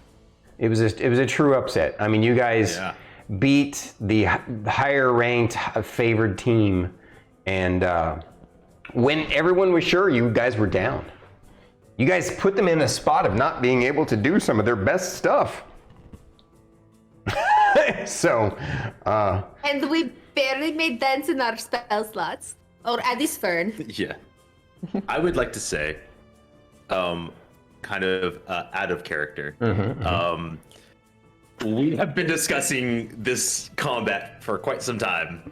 And one of the ways that we thought would have been the most successful for us to succeed would be for Emillynn to hold her heal spell until they get away. And we're like, I don't want to say anything because that would be 100% metagaming. And I don't want no metagaming. And you're like, I'm going to hold my action. And we're like, That's Philip. it was great. That's Philip for you. Yeah, no, it was we were so hyped because they're like, yes, we can do what we thought we can. Yeah. Fern was totally useless except rezzing Rylar. That was. That's not true. You did you did some you kidding damage me? to her too. No, I know. No, I know. you- I'm just mad that I was not able to get her with my little cantrip. I never hit with the cantrips. I know, right? Oh man, what a fight! That was freaking phenomenal. Since we now there's going to be the evening celebration and everything, and I believe you guys went. Did you guys go? This was the semifinals, right? Yep. And Yeah. so Next would be against Steel Dawn. well, yeah, that would be you guys against Steel Dawn, but have they actually had their fight yet? I don't think so. I think you guys No. went before them. So I think the next, or in 2 days, they will have Steel Dawn's fight. And so at least for tonight and tomorrow, you guys get to relax and celebrate. And information gather. And yeah, you get to strategize and chat with your friends from, See what Fulcrum has to say. from Fulcrum and his friends, what they have to say. I wonder how much Mr. Jacko bet on this fight.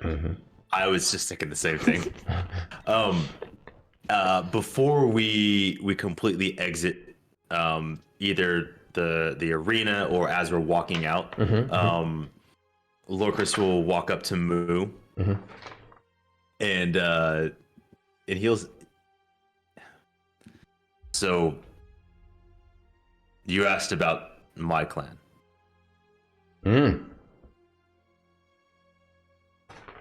Maratai.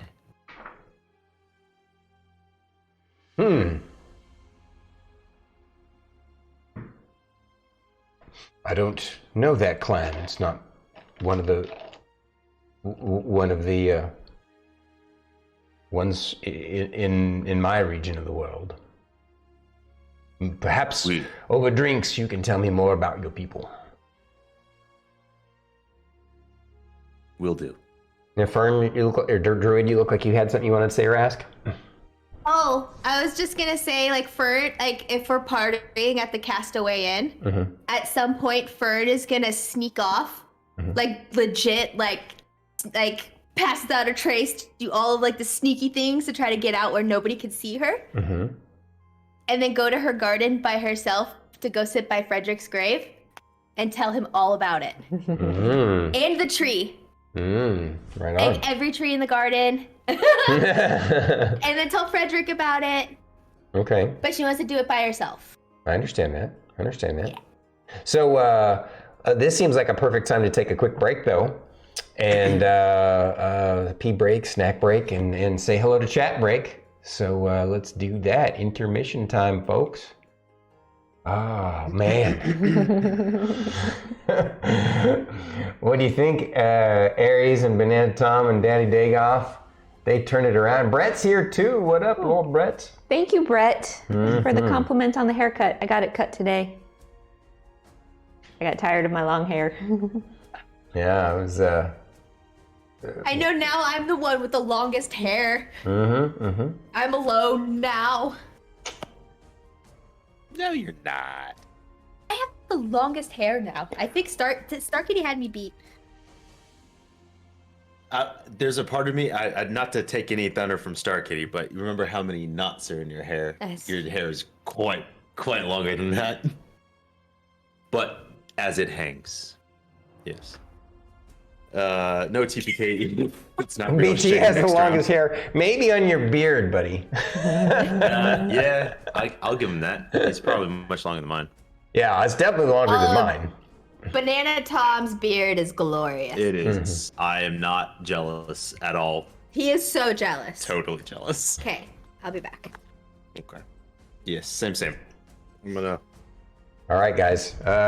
So we're gonna take turns taking a break, and man, that was a great fight. I had confidence that with the right tactics, the party had a shot of turning it Cheers, around. stream. But that was because I knew the hit points of the enemies, right? I knew what the chances were, and I knew it was going to be tough, but they pulled it off.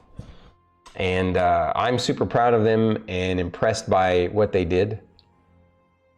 And hopefully they're not wearing any headphones or anything, because on the next evening before the next, after they, before they, on the evening when they rest, they're gonna get a level up. So we'll probably just be doing some more role playing and level up and stuff before. I don't think we're gonna get to the big fight tonight. Maybe, we'll see. But a little surprise for you guys, well, for them. And again, I think that they took off their headphones, so that's between us. I like to be sneaky with you guys. Seriously though, I loved that fight. I've been playing D&D for far too many years to count. But seriously, despite all the years, that was absolutely one of the most epic fights ever. Real quick, I'm going to show you where I laid them all out. Did you guys get to see this? Like that, yeah. They're all laid out. Holding hands in a row. Pretty cool. All right, back to intermission. You didn't hear me whispering to them, did you? Okay, good.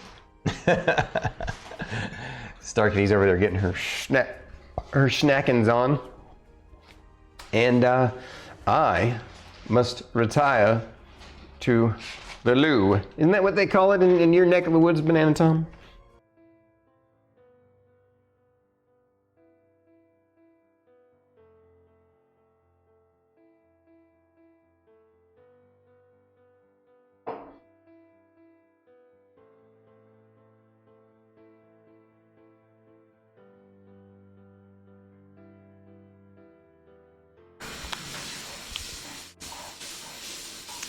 All right, chat. Hey, Banana Tom. Did you guys think we would make it through that battle? I didn't think we would.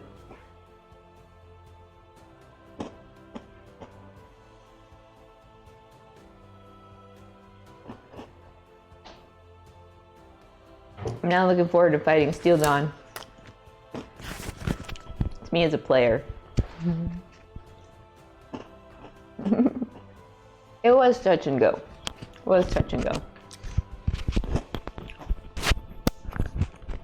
But for some reason, our team's tactics work out.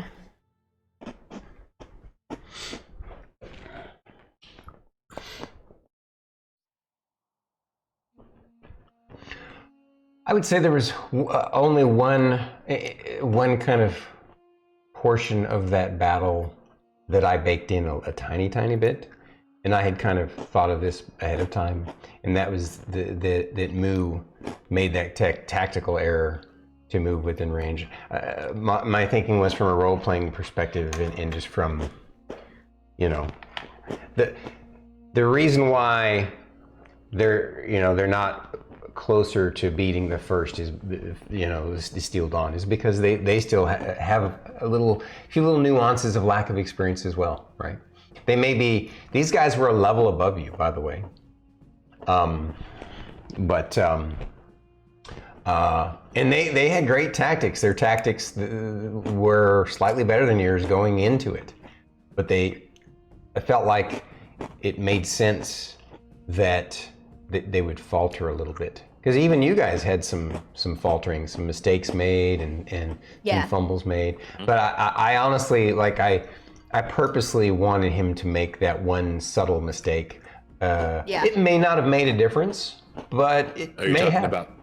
About Moo? Yeah, Moo. Yes, Lorkris very well timed their fumble for dramatic effect. To make people think you went down and then you pop back up. I was just Way to play the telling crowd. Druid, it kind of. I was gonna say, kind of like thematically.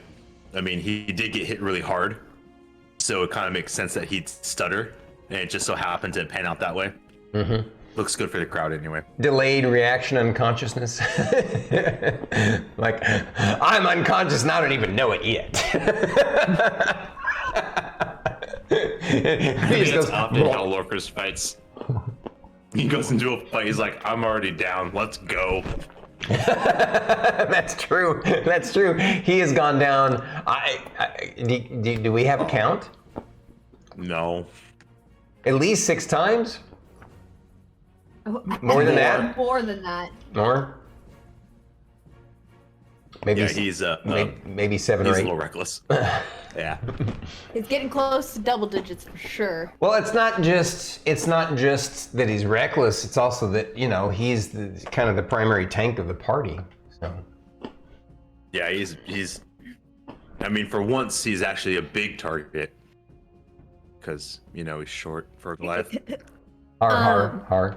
I will say though, like, I think the strength of our group is that like we do best in the latter half of the fight. That's true. Yeah, that's true. So During that night when you're celebrating with them and they actually come to Castaway Inn with you, they want to see this place, and they just like everybody else, they kind of fall in love with the place and with Rhea's singing and all you guys dancing and yeah, before Fern sneaks out though. Hang on, like, I was trying to say something. Sorry. Sorry. I just wanted to point out during that celebration that Moo says to you, he says, when I moved into your threat range, in that moment, when you quick swung around and stopped me in my tracks, I knew I had made a grievous error that might have completely turned the battle around for you, but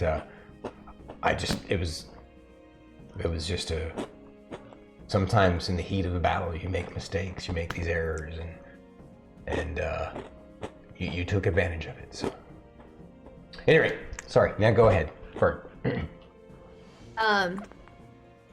Like during the when she's like, Fern's of course is gonna be like, all hail Miss Ray, blah blah blah, and then but she's also gonna be like, and Gashura, and like she's gonna make a big deal about like the fan clubs and stuff. I could just see her. Are you team Gashura or team Miss Ray? Ray, right? Miss Ray? Miss Ray? Of course it's Miss Ray because you're in our bar and stuff. But also Gashura is so beautiful. There's these moments during the celebration, during her performance, in the middle, where they have Gashura come out and dance for everybody, and then it's just this really in perform with her magics and stuff. And go ahead, Lorkris. Are we moving past intermission officially? Oh yeah, I guess so. I guess so. Yeah, let's move past intermission. Thank you guys for joining. Enjoy the rest of the show. We'll chat with you at the end.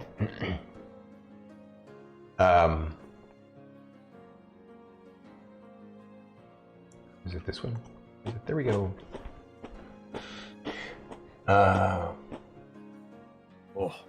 Yeah. You guys are the talk of the town. And this time, when you guys chat with Mr. Jock, of course he's just so thrilled. He's like, I'm not. He's like, I'll be honest, I wasn't sure you all would be able to do it. I believe in you, but your odds were really high against you. And just so you know, because of that, I didn't bet on you. I felt like the first fight was an investment. The second fight would have been gambling. So now tomorrow, though, or not tomorrow, next week, assuming Steel Dawn trounces their competitors, which I'm sure they will, when you fight them, just know there are different odds makers, not on if you will beat them, but how long you will last. And I will definitely be placing some sort of bet on your behalf. And I don't know why I'm talking with the wrong accent. I was doing the English That was a accent. little. That's not Mr. Jocko. Go. Sorry, I was So excited. Yes, he was so excited. Yeah. No, seriously though. Yeah, so you don't have to worry. He didn't place any risky bets on you guys this time. But he says, I don't really have to. I guess there's one kind of detail that I forgot to share with you. You do know there's prize money for each of your victories, right? No. Yes, well, you've already earned 5,000 gold from the first fight, and the second fight was 10,000 gold. So you've already earned yourselves another 15,000 gold. You mean that we earned, like, us? Like, including, like, the whole, My brain is broken and I can't think. Guild. Thank you. You mean that we earned it for the guild, right? Well, technically, The guild? yes, you are representatives of the guild in the arena fights. But I was thinking that as a bonus for you all for such great work and for the fact that I did sort of volunteer without asking, that you all should take all of the reward. You're the ones earning it out there. Like that answer, Jocko. You cut out a little bit. What? I do not like that answer, Jocko. We already know Miss Ray is already plotting to try to put it back. Just take it for the guild, okay? I can't We'll take do our it. percentage. How about this? I'll meet you halfway. Let's split it.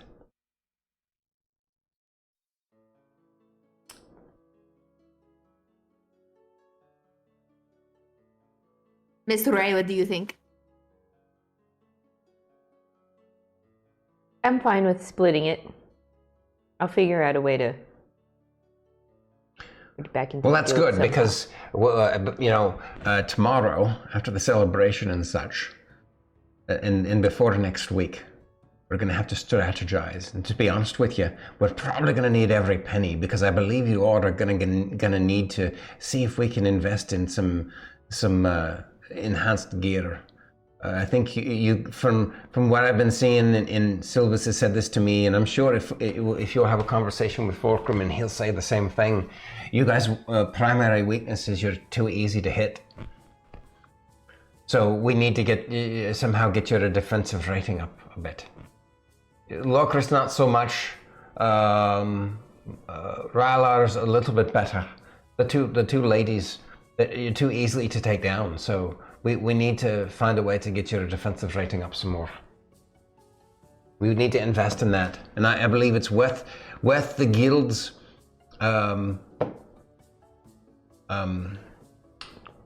what's that word out of character that we use for the HOA? Investment? No. Fund? Yeah, but it's a type of fund. What is it? What is it? Dadgummit. No, I can't remember. Oh well, he says I believe it's worth dipping in deeply into the overflow fund. We can talk to Grenada about it, but I believe that she would agree with me. And the reason why I say that is because the grand prize for defeating the whole shebang is 50,000 gold. And on top of that, just fighting against them, even if you lose, you're gonna make another 20. So effectively, if we spend that much, then The wash. exactly. And you'll have better gear for the field to protect you against. If you can ever make We it. had to go kill a dragon. Exactly.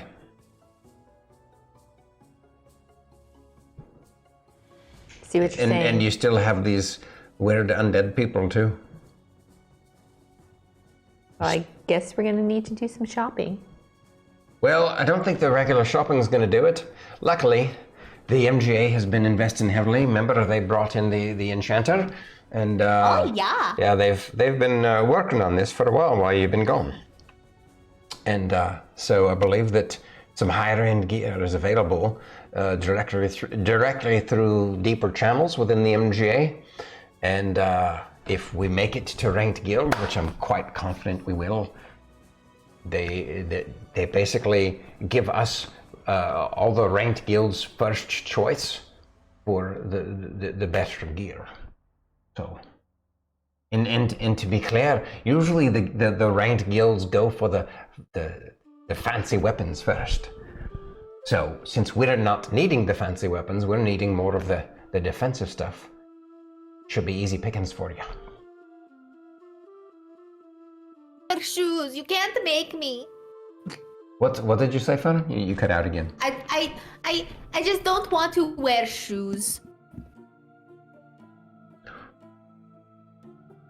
It's okay, Fern. We won't make you wear shoes. I promise. Okay. How about sandals? No, Okay. my feet need to be free.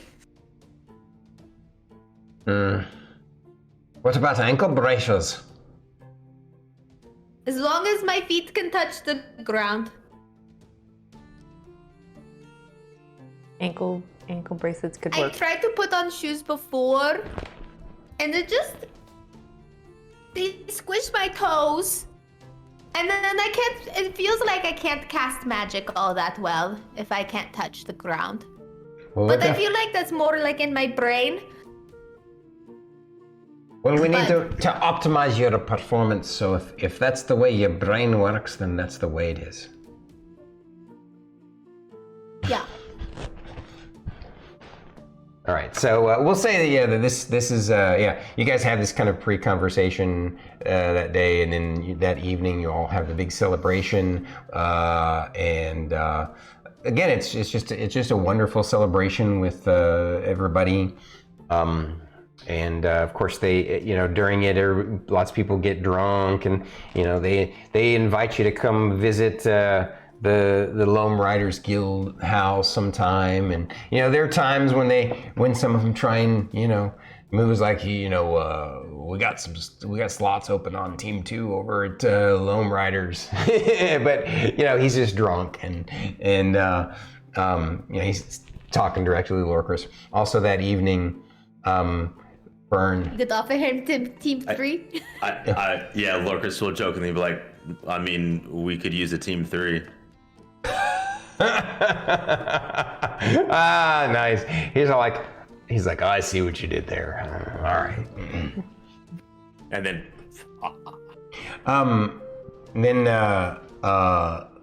Fern, sometime late in that evening, after some of the buzz of the little bit of alcohol that she drank wears off, she So with the 2 sips. Yes, she sneaks away. And nobody except Rylar notices she sneaks away. And, Wait, what's her stealth versus my want me to passive roll? wisdom? Yeah, I want you to roll. Okay, she would also use her staff to add Right. 10. Right, I know. it's pretty good. 33. Okay. It's pretty good. I don't notice. Yeah, you don't notice. And nobody in the place notices but Rylar. And you don't necessarily know he noticed. But during the party, about halfway through, he notices, and then you're like not sure how. I mean, you think you see him noticing you, but you're not sure. And then sometime later on, I'm probably like, where's Fern? he comes over to you and says, Girl. Miss Fern, she wandered off back to the garden. Did she make it there okay? I don't know, I didn't follow her. And so you're back at the garden, and you spend time telling stories to Frederick's grave, and of course all the other creatures and plants of the grove. And they're so happy to have you there, and you feel at home, and they feel at home, and there it is. Okay. But you know, Rylar says, I think she's okay though. She didn't look sad or nothing. She looked mischievous. Mhm. For sure. Not like her to sneak off, but if she's going to the garden, I'm She's guessing probably that. I saw her telling going stories. that direction. I don't know. That's what I'm guessing. Okay. Maybe she needs alone time. You know, sometimes I gotta go draw by myself. Makes sense. But she should have told somebody. Yeah, she's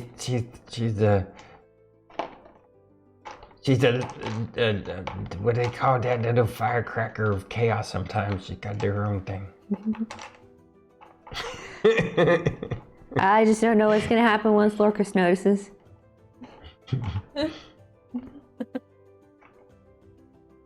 So about half an hour in, you're over there dancing and singing and drinking with Moo and other folks and the dwarf, like and even Fulcrum and his crew make an appearance it's a wonderful night had by everybody. Do you spend the rest of the night there in the garden, or do you ever go back? Oh, no, the rest of the night there is in the garden. Okay, right. Everything winds down. Everybody goes home happy and full of too much food and drink, and get to sleep it off. And you guys make it back, and yeah, sure enough, you see her out in her garden. She's in the middle of a conversation with the tree. Just going like, I just feel like it would be so cool to be able to like think really, really hard, and then I can just teleport from this tree to the grove. Like, how cool would that be? In the I tree. just want to be able to teleport, like, to go to all of my tree friends whenever I want. Because I feel really sad when I don't get to go see them, Because there's like so many trees out there that have faces that I haven't been able to see in such a long time. The trees are like, oh, that's a wonderful idea. I think you will be able to do that someday, I'm sure, if that's what you want to do. I really, really do. I'm going to think about it really hard. And then as you guys come in, she's just like, thinking really, really hard. Fern, are you okay? I'm trying. I want to go visit all of my other tree friends, you guys. I really want to be able to just magically appear at the grove whenever we want. Cool would that be? That would be very I was cool. telling Frederick all about it. Ah, so this is where you snuck off to. It was noisy. But you like being around all that noise and hype. I do. But I also wanted to tell the tree everything that happened. Because I've been telling the tree everything. Well, for next time we're in town and you decide to sneak off in the middle of a celebration, just let somebody know. So we're not worried. We're having so much fun. And I wanted to see if you guys noticed. I wanted to be as super sneaky as possible. I even thought about trying to tie somebody's shoelaces together, but then I decided against it. Well, somebody did notice your departure. Who? Because I would thought for sure I was so sneaky.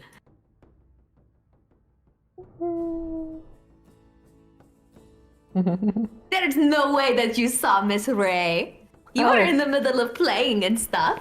Oh, it wasn't me. I was just informed later on.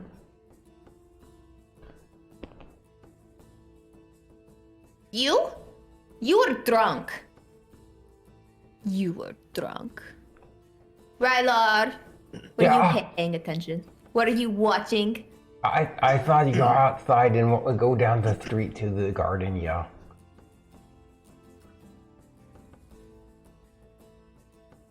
Interrupt everybody's good time. Yeah, I think the only reason why I saw it is because I was practicing using my spell that lets me see through stuff. Because I was like, I was telling somebody at the party about it, and they were like, "Oh, you can see all kinds of naughty things." And I was like, I don't know if I'd want to see that. And so I was trying it out, and I happened to be looking at the wall and saw that you was moving out there, and so yeah, I went out and looked and saw. Rylar's got wall hacks. I always forget that you can do that. But we got in trouble last time. Probably why I was like, I'm going to forget that you have this. Because I'm going to get us in lots of trouble. Yeah, I know. It's true. All right. So, that night, everybody goes to sleep. And you sleep the sleep of success and peace and happiness. And I'm going to describe a single dream because you all have the same dream.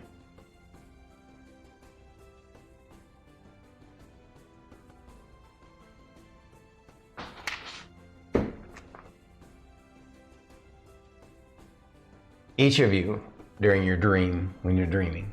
By the way, you guys know when I usually do a sleep dream, what that means. And I will share with you that I already spoiled it with our Twitch fam here, with our followers. Well, you guys were out on break. I have a feeling we're leveling up. So, the dream that you each have is you're standing on an infinite plane.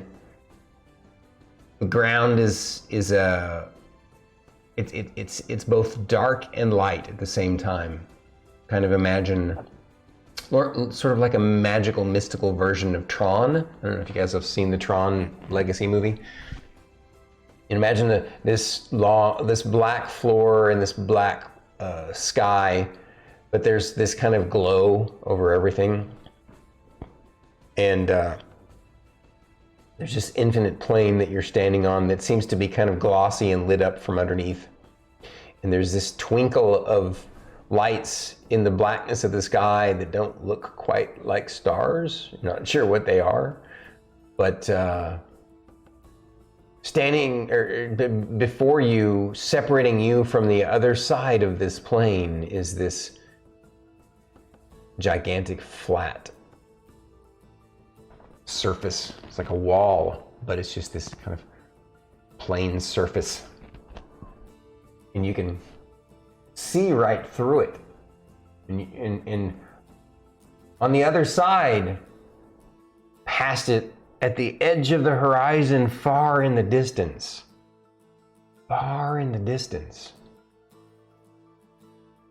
you see somehow silhouetted by the darkness, it's a strange kind of almost paradox, but at the edge of the horizon far in the distance is a dark kind of mountain. It's blacker than the night sky, or less black, in such a way that it's noticeable. You can see it, and you realize that it's lit up from a strange kind of glow at the top of it. And you see this, and you feel drawn to it. And there's this sheer kind of wall in front of you. You walk up to the wall, you touch it, and it feels impossibly hard, like impossibly impenetrable. But then you have this kind of, as you study it, and you have this desire to get beyond it. You go explore that light at the top of that mountain. You realize as you touch it, and you feel its smooth surface, but really it's a wall of limitations that you're imagining on yourself. That it's a product of yourself, a creation of your own, in your own mind. The barrier that's stopping you is just you, as you see a slight reflection of yourself in that surface. And because you realize that, you touch it, and the wall vanishes. You begin your journey. And that's when you awaken and get to level up.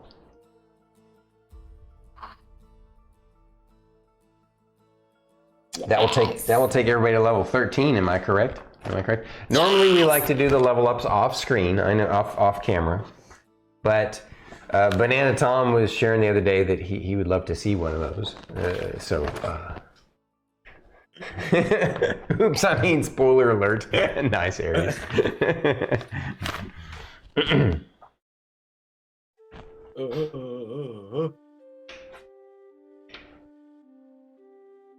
Okay, gonna roll my hit dice. What do I get? Oh, 6! 6 out of 8? Yes! It's not bad. My maximum hit points are now at 114. Not bad at all. Rolled max for Rylar. He's... Oh, proficiency bonus goes up to 5. It does.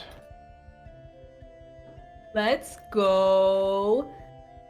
Okay, hold on. Let's see what my my symbiotic entity now gives me 52 temporary hit points now. Holy crap. Did you even use that during the fight with them? No. You probably should have. It might have kept you from dropping. You know? Or wait, maybe you did. No. No? No. No. Does anybody else remember her using it? No. She did not. I did not. Yeah, I don't say I don't remember her using it either. But because now we can buff before, like now that Fern remembers or knows now that she can buff before going out, she wants to do it before they go out against Steel Dawn. That makes perfect sense. Because it lasts for 10 minutes. I get 7 level spell, y'all. Let's go. She's so excited. I love it. Oh my god. Hold on, wait. You guys, I get 7th level spells now. Holy shit. Holy shit. Let me see. Oh my god. I can reverse gravity.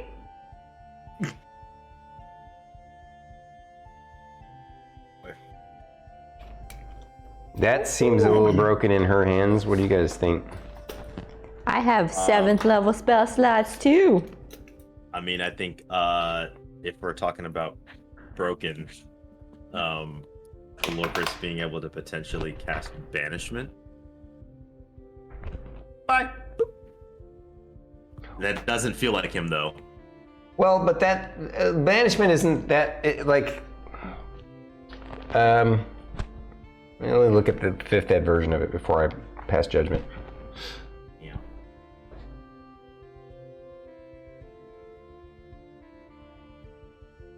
I have to think about what my spell is that I take. Wow, interesting.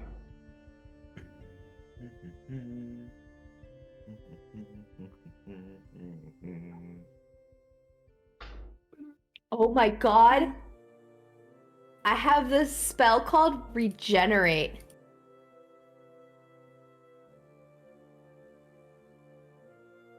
Firestorm. Do you want to know what spell I have access to at 7th level?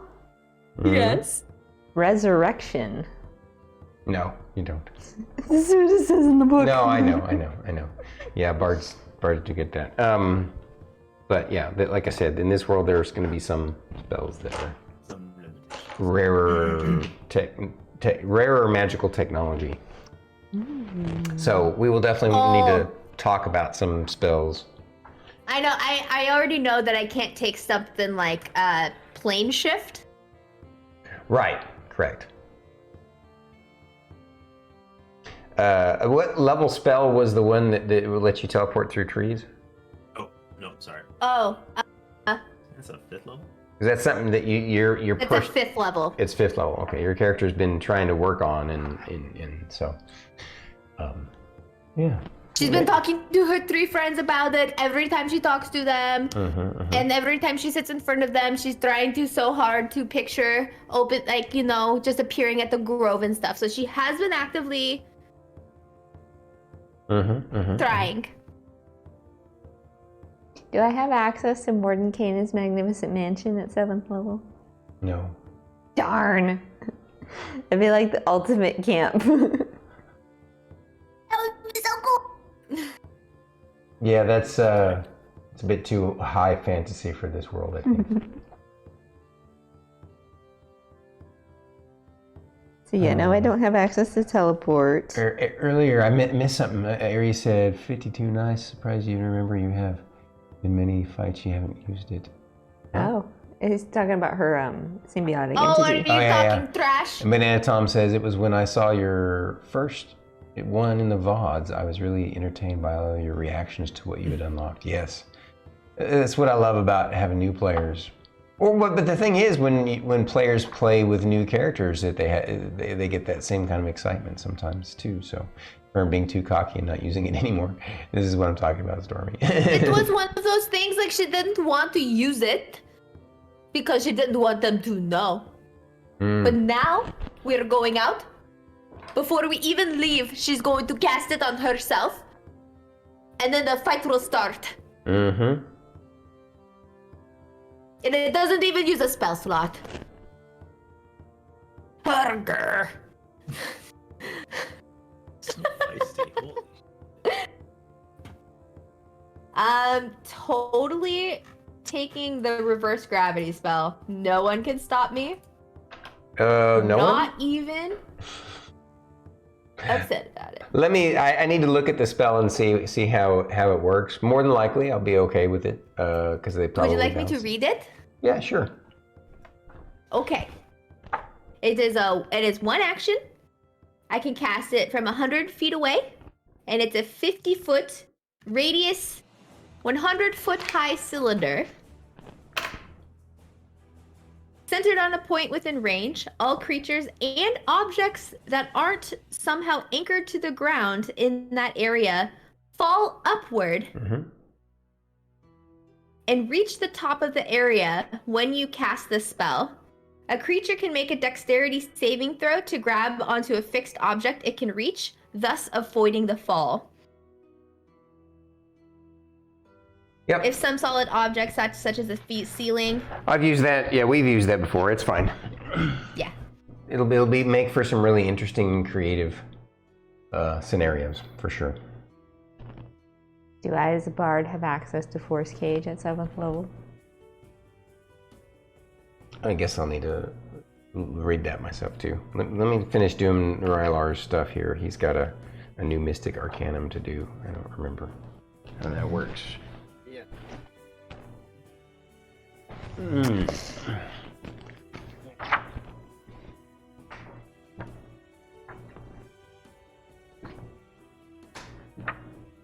I don't know what to take. You mean which character class? No, What class? Oh, you took it's spell. What are you taking? I took Cleric. You took what? interest. Cleric. What did you take last time? Paladin. Oh, okay.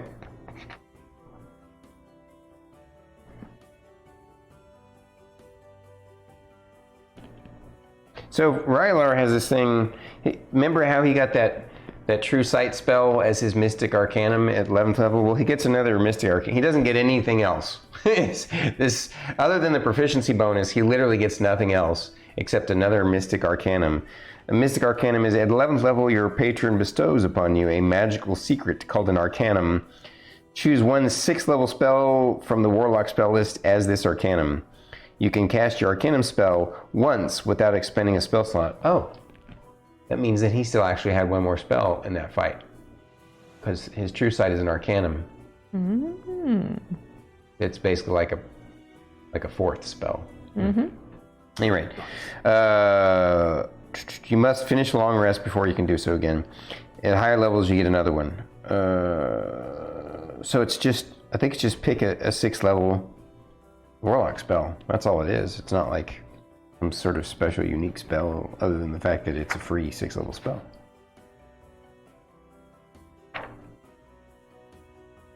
Oh my god. My...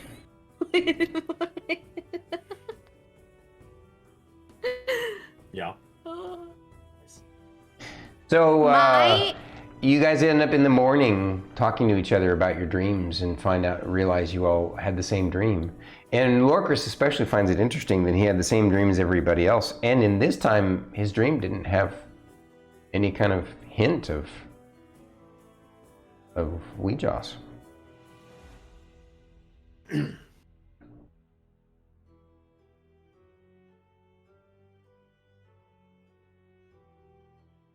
Oh man, Lorkris, what did you do to upset her this time? Yeah.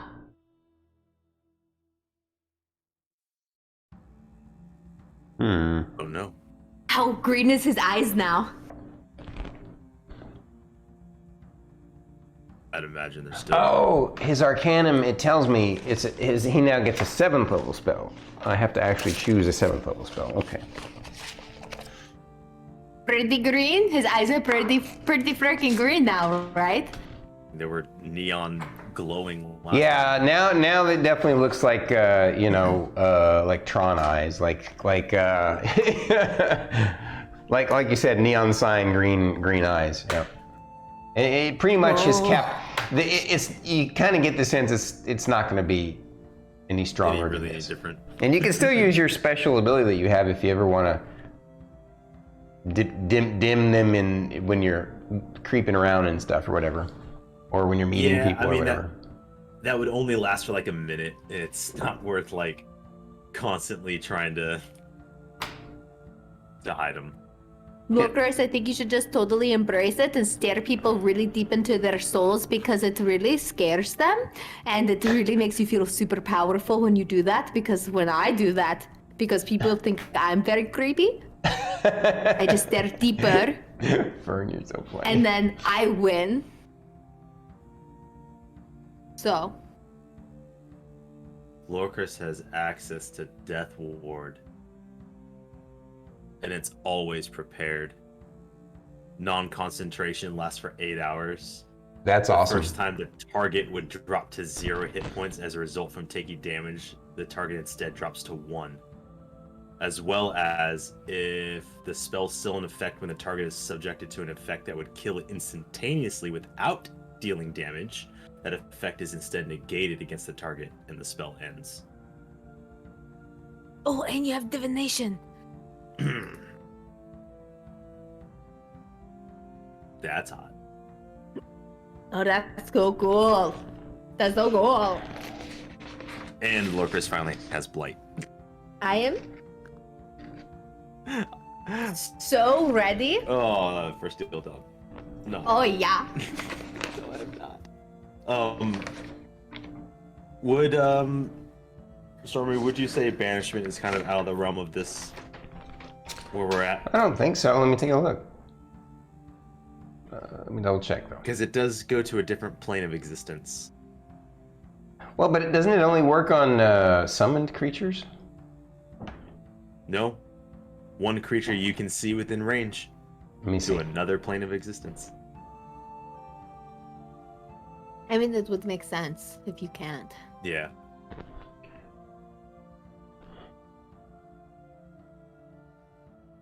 Yeah, I'll say. I mean, basically, I think my nerf is going to effectively neuter it and make you not want to bother with it. I'm going to basically say that spell exists. It just only works on summoned creatures. That's fair. The idea that they've been summoned from it, because I think it's a bit OP. Yeah. Plus, there'd be situations where you really wouldn't even want to use it, you know? Yeah.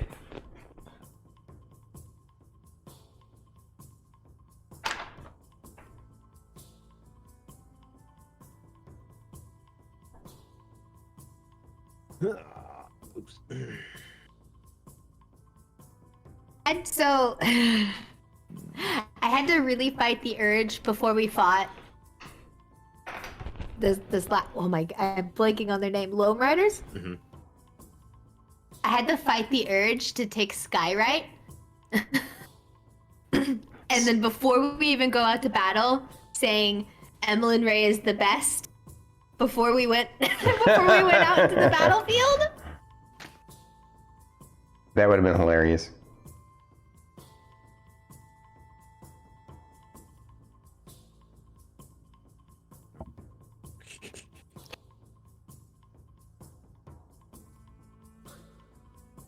Hmm.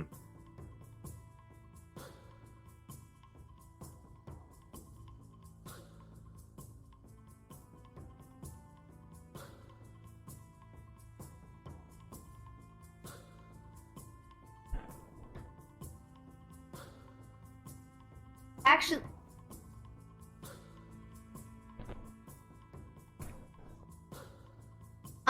the spell that I'm actually trying to do is teleport via plants, which is a 6th level spell. I thought it was higher than 5th, yeah.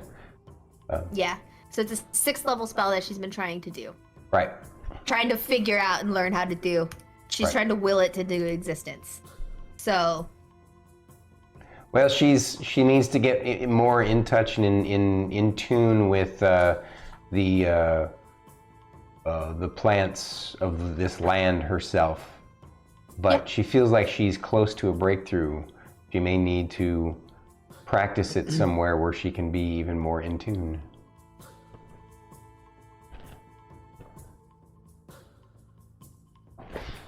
gotta go to the grove, guys. Let's go. Lorkris got an additional +1 to hit with that glaive, so now it's a 14. Oh, I forgot about that. That's also going to be...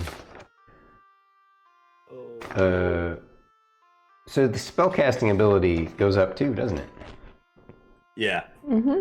The spell save DC doesn't change though, right? It's still going to be... No, it went up. It went Yeah, up. it's 8 plus your proficiency plus your applicable modifier.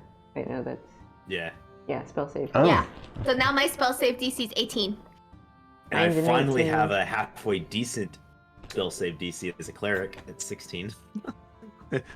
Finally. Finally. Ooh. Just how cool would it be if I could actually plane shift? For no reason. For no reason. I just want to cast it once. Yeah, doesn't exist right now. I know. You I'm gotta- not even mad. I like the idea of trying to earn the teleport via plants too. I like that. I like Thank that you. a lot. Thank you. Yeah, I feel like that. I mean, it's not necessarily always going to be the case. It just depends on the world that I've created. You know, what level of magic tech it has. And No, that's it's the perfect. way I see it. Is you guys have the benefit of having a DM who's also experienced in playing a crap ton of fantasy RPGs and fantasy tactical turn-based games. I played a game called Master of Magic. Which really Sounds old. super familiar. So if you ever played Civilization, I'm sure you know at least know of Civilization. Yeah. Okay. So okay. Master of Magic uses the same kind of formula as Civilization, but it actually has the same. It was inspired by Magic the Gathering in some ways because it has the same kind of colors of magic in it, right? And on top of that, the way it works is, you know how in Civilization you're trying to level up your technology to evolve your civilization, right? Well, in Master of Magic, you're doing the same thing for your civilization, but the tech that you're researching, and they even call it that, researching, is magic tech. And so you keep getting better and better spells, and you're trying to get to the point where you have researched the spell of mastery. And whoever gets to the spell, you can either conquer the world or you can research the spell of mastery before anybody else. So just like in Civilization, you can either conquer the world or you can build your spaceship and get to Alpha Centauri first. Well, in Master of Magic, it's something similar. So yeah. And so I'm kind of seeing, I like to see my fantasy worlds in D&D the same way. That magic is a technology that must evolve. I like it. I like it. I like it.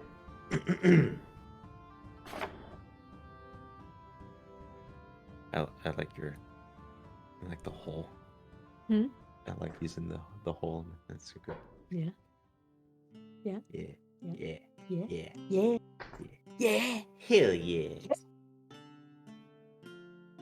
Yeah.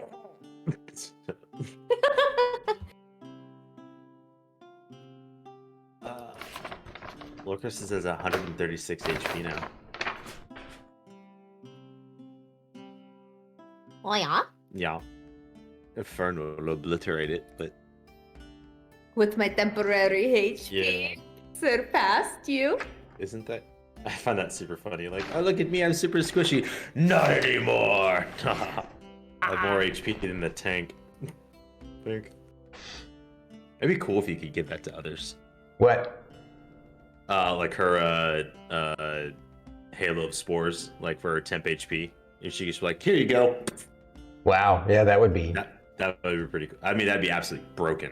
I don't know. That'd be gross. I don't know if it'd be that broken. Like, you can, like a wizard, I think, can cast Stone Skin. I know in 3.5, Stone Skin basically gives you a bunch of temporary hit points and extra armor, AC, and resistance to damage and stuff. I don't remember what Stone Skin does in 5th Ed, though. It's pretty awesome, though. I remember that.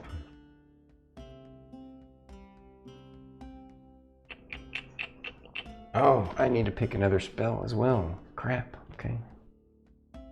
So Stone Skin in 5th Ed. It just says, until the spell ends, target has resistance to non-magical bludgeoning, piercing, and slashing damage. That's it. Oh wow, they really nerfed it. Doesn't give temp hit points anymore? Nope. Just, I mean, resistance to damage means you're taking half damage from everything. That's not bad. That potion of vulnerability he had was doing exactly that. So it's basically a spell that gives somebody, like you saw how tough he was after that. So, I mean, that's not bad. That's actually not bad. I mean, Lorkris hit him hard a lot. Oh, I can cast Stone Skin. Nice. It's only a 4th level spell. Yeah. I took freedom of movement. Nice. Good call. Good call. Yeah. You learned it in combat. You might get to use it in combat to honor your new friend. Yeah. I'm excited for Death Ward though. So excited for Death Ward. So we had to do shopping, right? Well, it's going to be more than that. So what we're going to do is we're going to have a role play where we're having a conversation with Fulcrum and Silvus and Mr. Jocko, where he shares all the intel they have on Steel Dawn and his thoughts, and that way you guys can then go out and plan on what sort of gear you may want to try and procure.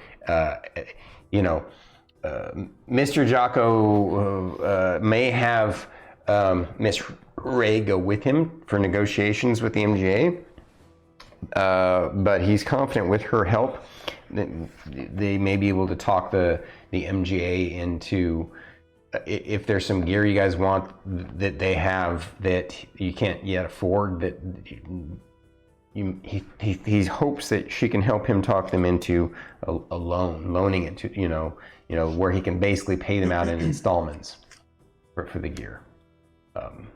Since you basically you've kind of already proven yourself that you're going to be a ranked guild.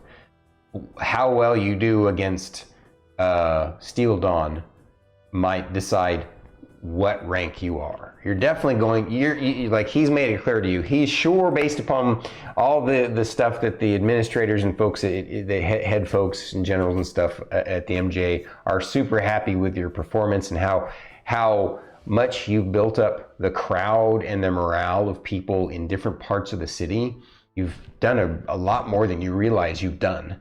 You've created this kind of heroic tale that's lifting up the MGA and the spirits of everybody in the city. And because of that, that's already going to make an impact. If you can do well against Steel Dawn, then it will determine, basically you have a shot of truly becoming the second ranked guild. Just from going from being, after that first fight, you were going to be probably the rank 6, the new 6th ranked guild, right? Maybe even rank 5, right? Because remember, there's only 4. There were only 4 ranks, but 2 were ties, so that was why. Yeah. Remember, they were going to add 2 more ranks, 5th and 6th. You were going to probably be either 6th or 5th after that first fight. But now that you beat Loam Riders, the number 2 ranked guild, that jumped you up to between 4 and 3, probably. You have a shot, depending on how well you do, of getting 2nd place. They think that even if you beat Steel Dawn, which seems like impossible odds, you probably still can't be first rank because their guild and their experience and all the things that they've done in the field, they just have earned that spot and have been in it longer. And but you will at least have earned your spot as their fiercest competitor. So that's what Mr. Jocko tells you. I feel like that appropriately tracks, win or lose. Like, I can't quite upseat number 1. It's not how that works. Yeah. Now, obviously, from a reputational standpoint of arena fight, if you beat them, you will be the number 1 arena fighters. They can't take that away from you. So, Mr. Jocko, does that mean the higher the guild ranks, the more likely we will be insisted upon in certain quests, like going back to the Godothian mines? He says sometimes that is the case, yes. He says that is the negative of being super high ranked. He says that there'll be times when there'll be some special quests that you pretty much can't turn down when they really have a serious need. But he says normally those are the kinds of things you guys would be wanting anyway. So, as far as the Goldothian mines, he explains that they're not even sure what there's going to be a special kind of, they've set up a defense across the broken bridge, right? What's the matter? Is my mic off or something? What's the matter? No, I've got a little hand trying to point at me, trying to get it. Oh, your mouth is on. Sorry. God, I feel like the cat's in the lasers. So, as I was saying, what was I saying? Where was I? You had to do fancy stuff. Yeah. So back in the as far as the Goldothian mines, they're confident that with the defenses they've set up across the bridge, that there's almost no way for that to become a battleground or anything anymore. They pretty much, it's theirs now. They can't get past it. So, and it's not really a viable, because of the dragon on the other side and the horde of, the existing still horde on that side, right? Even though they're pretty much trounced and on the run and diminished and weakened, they don't know what sort of reinforcements they might get from the portal on the other side. How long that would take to build up. But the problem is there's no viable way for them to rebuild the bridge to get across, because, and vice versa. It's kind of a détente, right? There's no viable way to build the bridge without, you know, the enemy of the other side raining down hellfire on the person trying to build the bridge. And so there's no way to get that to bridge that gap. So it means that the next step in operations is to find another way, either across the mountains through the dead wood. That's the next step. We need to figure out another way to get there. And he does say that the head administrator, if you do well against the fight, wants to talk to us about some sort of special thing. I guess apparently, yeah, something's going on. He says that I've gotten hints from him. That the Archdruid is going to be coming back across the sea soon, and that I need to talk to him. Well, apparently he wants to have a meeting with the different guilds and determine who he would share some special intel with, because his team was one of the first explorers of this realm, and they have, you know, special information that might be helpful. So we'll see. Yeah, he has some friends that he needs to talk to. So I need you guys to make notes about that, so I don't forget that I just said that. If you could make notes about that, that would be awesome. Trying to figure out so Rylar's last spell. So let's see. You guys' fight was on a Monday. They would have had their fight not 2 days later, but on the Thursday. And so the next day after, before you guys start having a meeting, you know, we'll role play having that meeting with Fulcrum and Mr. Jocko and Silvis. But before that, when you guys end up chatting with each other the next day about the dream you all had and about feeling more powerful again, you know, Rylar comes to you all, and he's the one that kind of broaches the conversation. He's like, you guys, I had this really strange dream. This is the first time he actually shares with you that he remembers his dream. And it turns out that he was the one who remembered the exact same dream that you guys did. He said, I had this dream, and there was this big shiny wall, and far off in the distance there was this dark mountain with a light on the top, and I wanted to get to it, and the wall had just kind of melted away because I wanted it to. Oh my goodness, we had the same dream. We did? Wait. Are you guys sure you weren't reading my mind? Did Philip share that with you? You had the same dream too? Did you have that dream? Unfortunately, yes. Well, you said unfortunately. Did you not like it? No, I'm surprised I wasn't mocked for once. Oh. Do you normally get mocked in your dreams? Yes. Well, then why is that just... unfortunate? That's Yes. unfortunate to me. Well, Wait, are you saying Weejosh didn't show up in your dreams like she has in the past? no. I'd wish to maybe ask her something. To be fair, she was not fond of me approaching last time, unannounced. Ooh. She doesn't seem very happy with you most of the time you talk about her. Tough love, I'd imagine. But I don't like it. Tell her next time that Fern wants to have some words with her too. One day you will. I can just see Fern letting her have it. Oh look, I've got a little hand on my ears.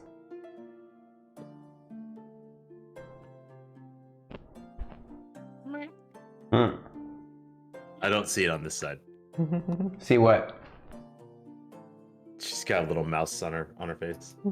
But I don't see it over here. Oh. Philip snitch. Oh, right, because I have it over the Discord. Is this what you mean? Can you guys actually see that? No, we can't see this one. Oh, really? Yeah. How about now? No? No, I think Nope. if you scroll over their picture on Discord. Oh, it's only over your own picture. You see it on. Hey. Oh, okay. Yeah. Boo, boo, boo, boo, boo, boo. It's gone. Okay.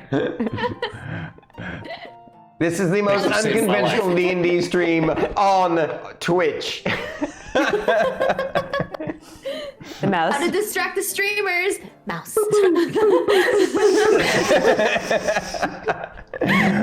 Awesome. Awesome. Somebody clip that.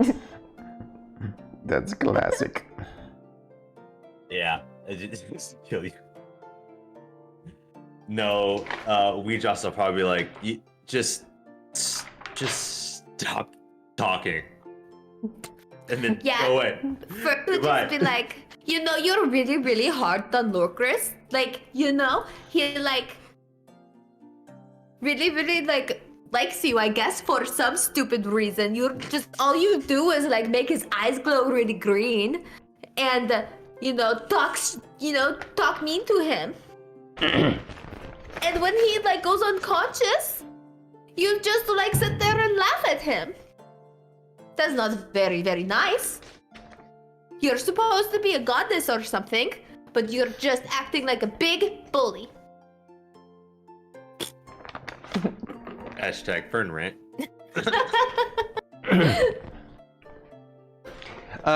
So Rylar, he says, well, after you guys have this conversation about your dreams, he says, I also feel stronger now too. Well, sort of a little bit. And you know what? I got the new ability. You gave me something really freaking cool. It's like the coolest thing I've ever had. What did you Yeah. give you? Yeah, I call it my super purple laser. Super purple laser. Yeah. What does that mean? Well, I can pretty much like really screw someone's day up with this purple. You know how my purple beamers are these balls that float in energy that shoot through the air, these eldritch blast thingies? Well, this is an actual like laser beam, man, right out of my finger. It's this purple laser beam. You want to see it? Yes. Let's go on the training ground. We can see what each other got. Do you guys feel stronger too? We can talk about it and figure it out, and you can see what I can do. Yes, I have To been. practice something I've been on granted you a guys. new spell as well. So He's like, I'm gonna do it at the training dummy. This is much more effective against living things. And I think it has like a secondary special effect if I murder something with it, but I'm not sure until I try it. But here you go, watch this. he goes, he points at the training dummy, and this bright purple laser just streaks out from his finger and hits the thing and just absolutely decimates it. And you arcane. Actually, I'm gonna let all the spellcasters roll a whatever they're spellcasting, like whether it be nature or, because I think. Let me see if anybody else can get this spell. Let me see who all can get it. I just had to share that, like, you know, he loves his beams, his beam weapons, and this is like. Oh yeah, it's a One of the most it's a phenomenal theme that he's got. A lot of things are like a linear beam of some kind. Mhm. You know, even though like I don't imagine Witch Bolt as a beam, but it's. Well, neither is his Eldritch blasts, right? They're more like Yeah. like these plasma blasts that shoot through the air, and the Witch Bolt is also, it's just a different colored plasma blast floating through the air really fast. But this is now his big black butt blaster. That's like a black, you know, furry kind of thing that shoots out. Well, this thing is literally a straight purple laser, and looks like it is. This doesn't tell me who all can carry it. Oh yeah, it does. Sorcerer, Warlock, Wizard. So I guess you guys wouldn't know. So she would share if she rolled. I'm sure you rolled well enough. But I rolled a 20. yeah, he cast Finger of Death. Rylar, why did Goo give you that spell? I can smite my enemies, especially when I find them heretics. It's, I'll share it with you. You send negative energy coursing through a creature that you can see within range, causing it searing pain. The target must make a con save to take half damage. It does 7d8 plus 30 necrotic damage on a failed save. It has a secondary effect that will be more fun to roleplay in combat. But I guess I can tell you guys, because you guys could read it anyway. Secondary effect is a humanoid creature killed by the spell rises at the start of your next turn as a zombie that is permanently under your command, following your verbal orders to the best of its ability. Rylar. This is going to be fun and funny. Himself an undead That's army. Because Fern can use her reaction to resurrect something too. Resurrect. She's never been Well, able to. Resurrect. And resurrect is but- bringing someone back from the No, dead. not resurrect, but like animate. zombify. Yeah. Yeah, if a beast or a humanoid that is small or medium dies within 10 feet of you, you can use a reaction to animate it as a zombie under your control with 1 HP. Oh, it has 1 HP, and how long does it last? Until it takes 1 hit It point. obeys your mental commands. Is it permanent? In combat, the zombie's turn comes after yours. Can you just click on the? Yeah. The difference, I guess, is that this actually this turns them into an actual zombie, like all this it's for 1 hour. for 1 hour. This creates a full hit point, full stat zombie permanently. There's no, it's a zombie. Oh, even better. It'll make for some. I don't want to ruin anything, so you guys need to forget that you said that you heard that, but it's going to make for some really fun, hilarious stuff, I think. Oh, I bet. Well, I can actually take 10 minutes, or I can take 1 minute and raise zombies. No, that's true, but you're not really a necromancer. You have that as a potential, but it doesn't fit your character really. No. Yeah.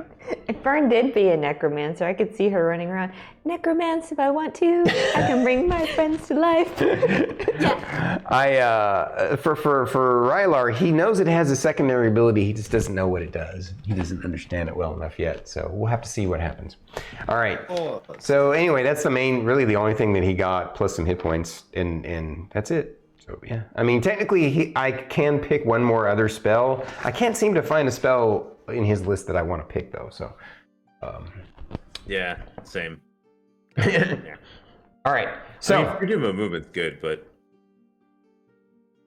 I picked Force Cage out of my list because I figured I could. Because, all the other spells I either can't or they just don't. I don't think they fit with my character. You picked Force Cage? Yes, I picked Force Cage. Let me take a peek at it. That's also one that Rylar could have picked, but I knew you were interested in it, so there would be too much overlap. Although, make for some interesting. I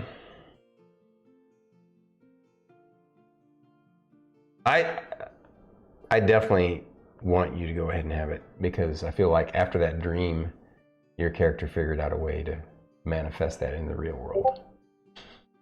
You guys know what Force Cage does? I'll read it, unless you want to read it. No, you can read it. An immobile, invisible, cube-shaped prison composed of magical force springs into existence around an area you choose within range. The prison can be a cage or a solid box, as you choose.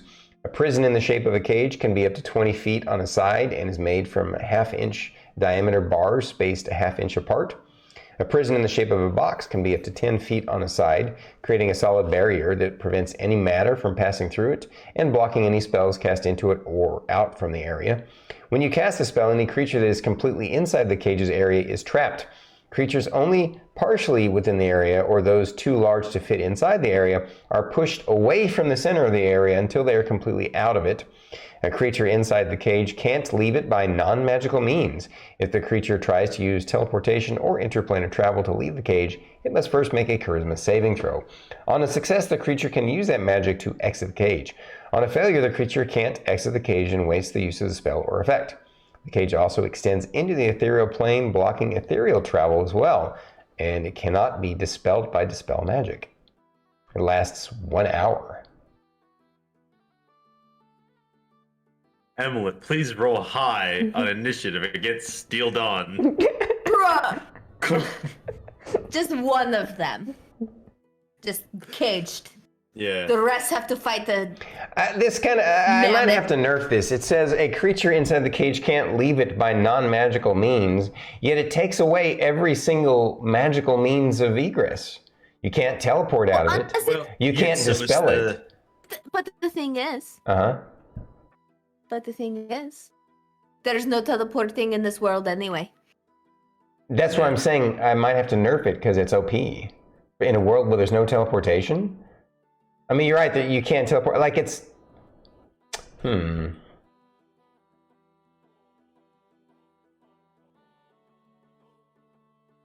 it concentration? No. No. Duration is an hour. I mean, unless you want to nerf. I mean, it is a 7th level spell, but... yeah, I can't see how...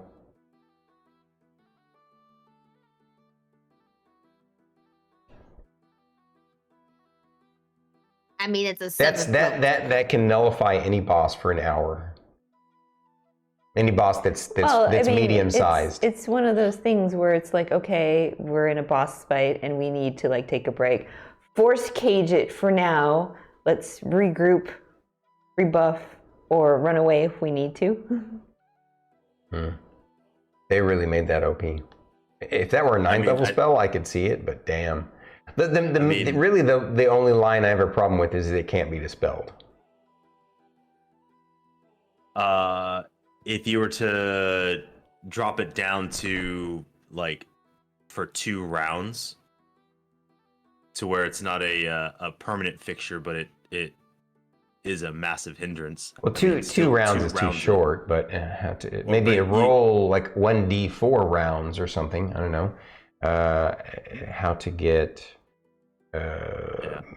Because I mean,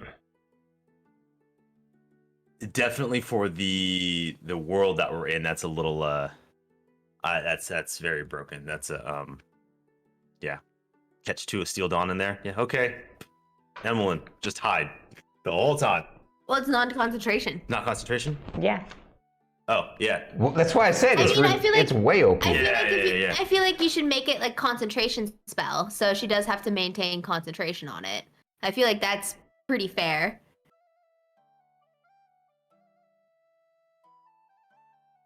Either way, that's brutal. The Warbard is just an absolute monster. I love it. Everyone thinks Lorkris is the big target. No, it's Emillynn. It's you. You're the big target. It's like based on all the other spells I have access to at 7th level, I can't take Resurrection, I can't take Teleport, I can't take Mordenkainen's Magnificent Mansion. I don't think I can take Etherealness, but I have to look at that spell. Like everything else that's under 7th level for Bard, it's kind of like eh. I don't understand why, with this spell, you would ever pick the prison with the bars. Other than the size, shoot through it with arrows. The size is bigger. Because with the bars, the bars I can see all kinds of like shape shifting into something that can slip through the bars. Going into gaseous form could slip through the bars. But the box is a solid barrier. There's no bars. Like. It would just trap something, a medium-sized creature, for an hour permanently without stop. There's an interesting conversation on Reddit about it. Is this Reddit? I don't know if it's Reddit. Something. Would it have to be something that? Imagine doing that on a creature that's flying. I would rule that it kind of protects them from the falling damage too. Actually, no, it wouldn't even. The cage wouldn't fall. it's magic, so it would hover right there where you held them in place. You just basically freeze them in their spot in the air. Movement counterspell. I'm gonna counterspell your turn. You would need anti-magic field, disintegrate. What I'm reading here, gaseous form would only work if you use the gap cage. Polymorph, true polymorph, mass polymorph, wild shape, animal shapes if you use the gap cage, wild shape as well. Yeah, I said that already, but yeah, it seems to. I mean, I understand it's a 7th level spell, but I would maybe.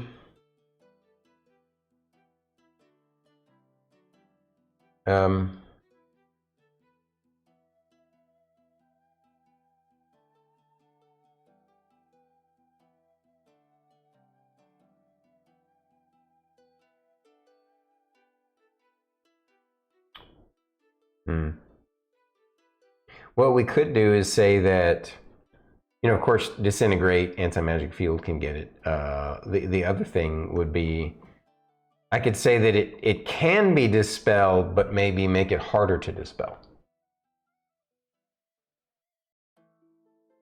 I need to look at dispel magic now and see how that works. I want your input too, Starkitty, because you'd be the one using it. I don't want you to feel gypped, but also, I think you realize how OP that is, right? Take a look at dispel magic. Appreciate you guys' patience with us going off on a little bit of a tangent here. Well, dispel magic, depending on the level it's cast at, they'd have to cast a 7th level dispel magic to like completely dispel it. Otherwise, it's going to be 10 plus this. It says other words, 10 plus the spell level. Yeah. To beat it. What I could do is to say that.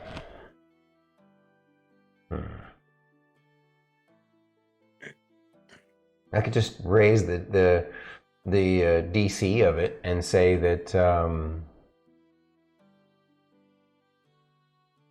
Or how about this? We'll use 5E's own mechanics.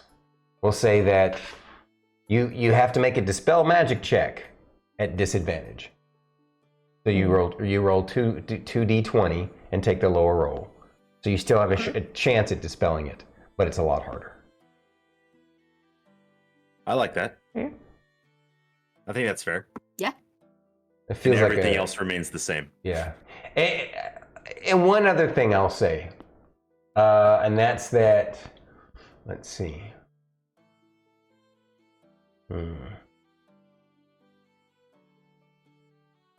Because it's basically a wall of force, right? It's a cage of force energy.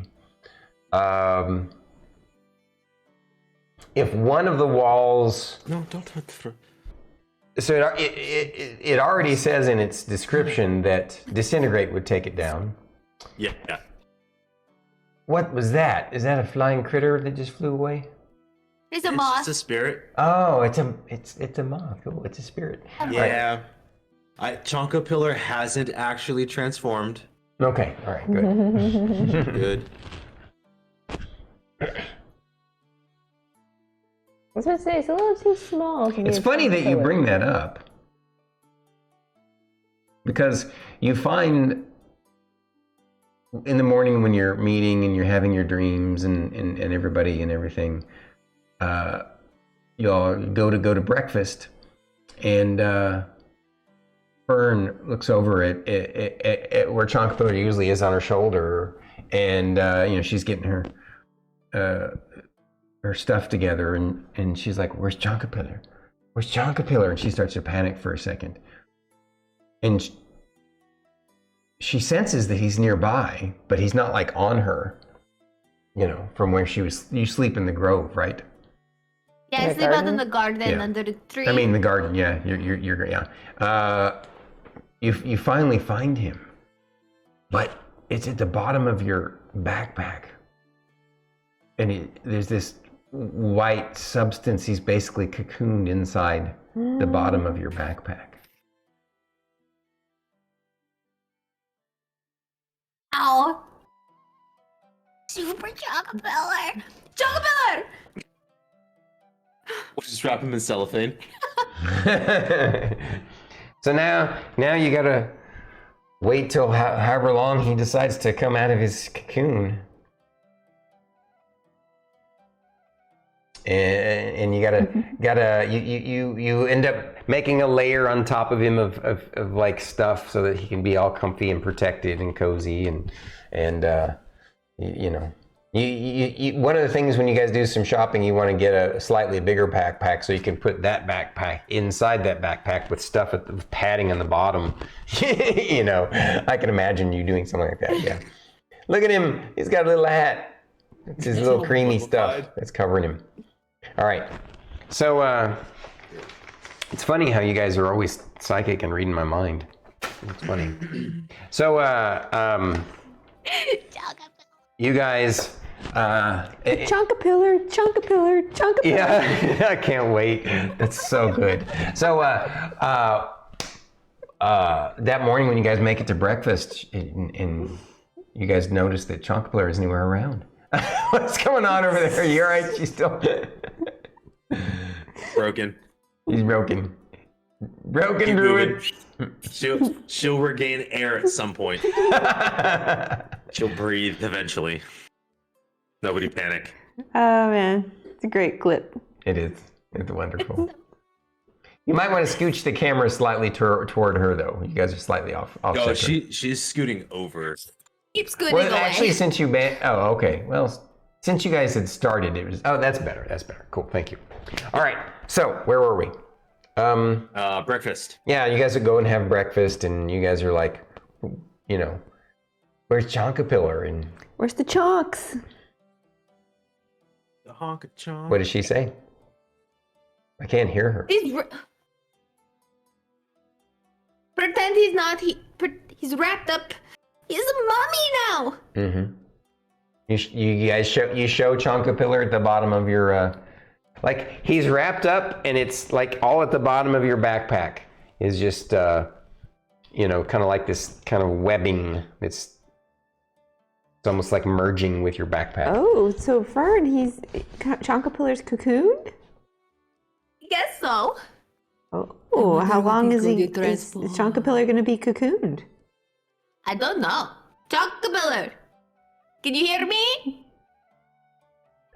He seems like he based upon this is kind of your first time experiencing this. He seems like he's asleep.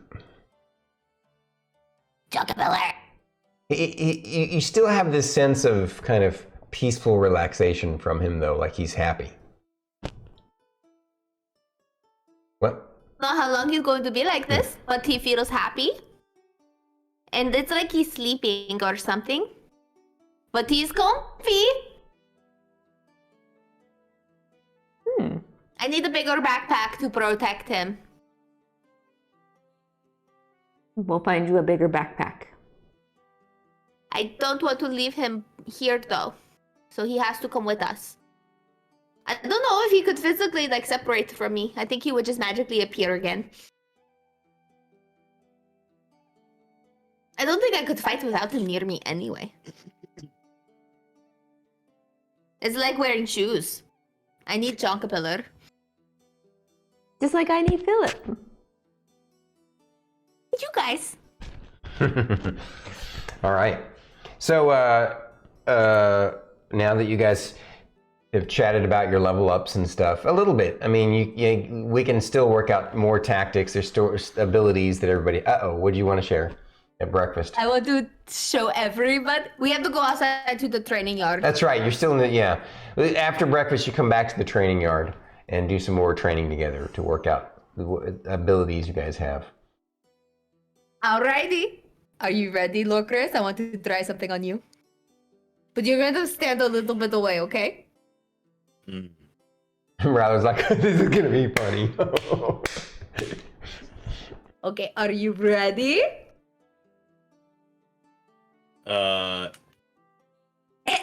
Before when she goes, "Are you ready?" Lorkris 100% is gonna hit himself with death ward. He's like, I don't know what's going on. I'm about to die. Just knowing all the times he's been, Struck. Zapped by her, yeah. So he's, Yeah, he's just he like casts that. Death Ward on himself. Gotcha. Yeah. What does she do? I'm going to cast reverse gravity on him and accidentally get all of us in it because she doesn't know the spell very well. What's the width of it? It's a 50 feet. It's a 50-foot. So everything that's in the training yard too is gonna go in reverse. It's That's a not holding 50-foot to the radius ground. or a 50-foot diameter? Are we 50-foot outside? radius. It's a 50-foot radius. Okay. Are we outside? And what's the height? We're outside. 100 feet. 100 feet. Okay. So everything is gonna be reversed by accident because she doesn't realize how big it is. Oh, lovely. Oh my God. Let's see. Reverse. I gotta We all see. have to make dexterity saving throws. Okay.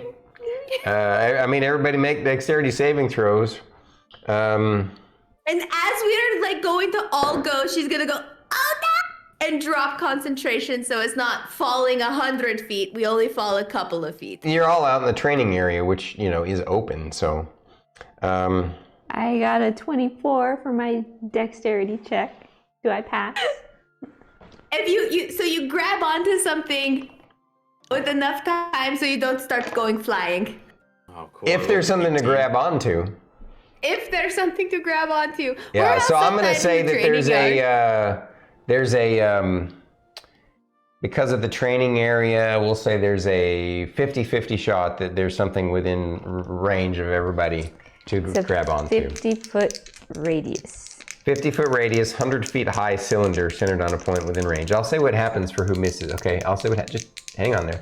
So you made your save, but we need to see if there's something within range. 20 for my Lorkris, did you make your dex save? I rolled an 18. Yeah. Okay. Did Yeah. you make your save? Yeah. Rylar I failed got his 20. save. Oh no, Rylar, I'm sorry. All right, so for you, 50% shot of grabbing something. High or low? Hi. Unfortunately, there wasn't anything nearby you at the time. Lorkris. High or low? Yeah.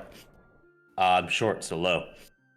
You were able to grab a hold of a pole holding up an awning.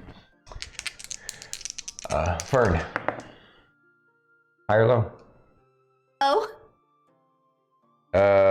Looks like there's nothing nearby you, so you're gonna get punished by your own spell too. All right, so So is everybody around us? But I dropped there's no one else around you in the concentration. training. It's your training area. Yeah, no. Well, how big is the training area? Because it's a 50-foot radius. The training area is only about the 50-foot area. It's not like it's very big. Like quarter of this arena, third of this arena. So Okay. you all, everybody, as long as it doesn't except, extend into the guild hall where like Granada, Jocko, and everybody else is. Yeah, no. That would be taking it too far. At any rate, everybody who failed, I guess Lorkris is the only one who grabbed something. Yes. You see them basically. No, as we start shooting up, and like I'm I'm gonna going to drop describe it if that's okay. Yeah. All right. So this is what happens with the spell. It says it right there. If an object or creature reaches the top of the area without striking anything, so if there's no ceiling, right? What happens? It remains there, oscillating slightly for the duration. So basically, if you guys ever seen those indoor skydiving, that's what it looks like. The three of them are all like, they're like oscillating at the very top. And so, yeah. And it's gonna last for concentration up to a minute. How big this spell Where I was. was like, how do we get down from here? This is not very fun. Actually, this is really fun. This is pretty fun, but I made the mistake and I'm very sorry, guys. Fern, this is gonna hurt. I know, I'm sorry. No. Lorkris, can you catch all of us? Nope. At least catch Miss Ray. Oh, Don't worry about it. I think I'll survive. Oh, I'm not okay with this. Let's find a more clever way to get down. It lasts a minute, right? Yeah. You clever people need to come up with a plan. I don't want to go splat. because that's 10d6. Yeah.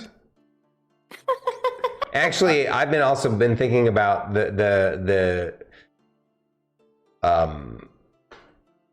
I feel like the fall damage in D&D has always been underwhelming because realistically, it's high level characters can easily survive a fall from thousands of feet, right? Or but because terminal velocity, you can only get up to a certain speed, whatever. But the other thing is that the farther you fall, the faster that you accelerate. So you're going to be hitting the ground harder from a higher point. So I'm thinking every 20 feet that it's too hard. I've never been able to figure out the math of how I want to make it work. But basically every 20 feet, it would add another d6. So 1d6, 2d6. But it's such a pain in the ass to do all the math and create a table. I'm like, I haven't figured out anything that works right for me. So I'm not going to do that. But still, that would be 10d6. Do we really want to try and take 10d6? I got nothing other than trying to catch somebody, and I can only probably catch one person.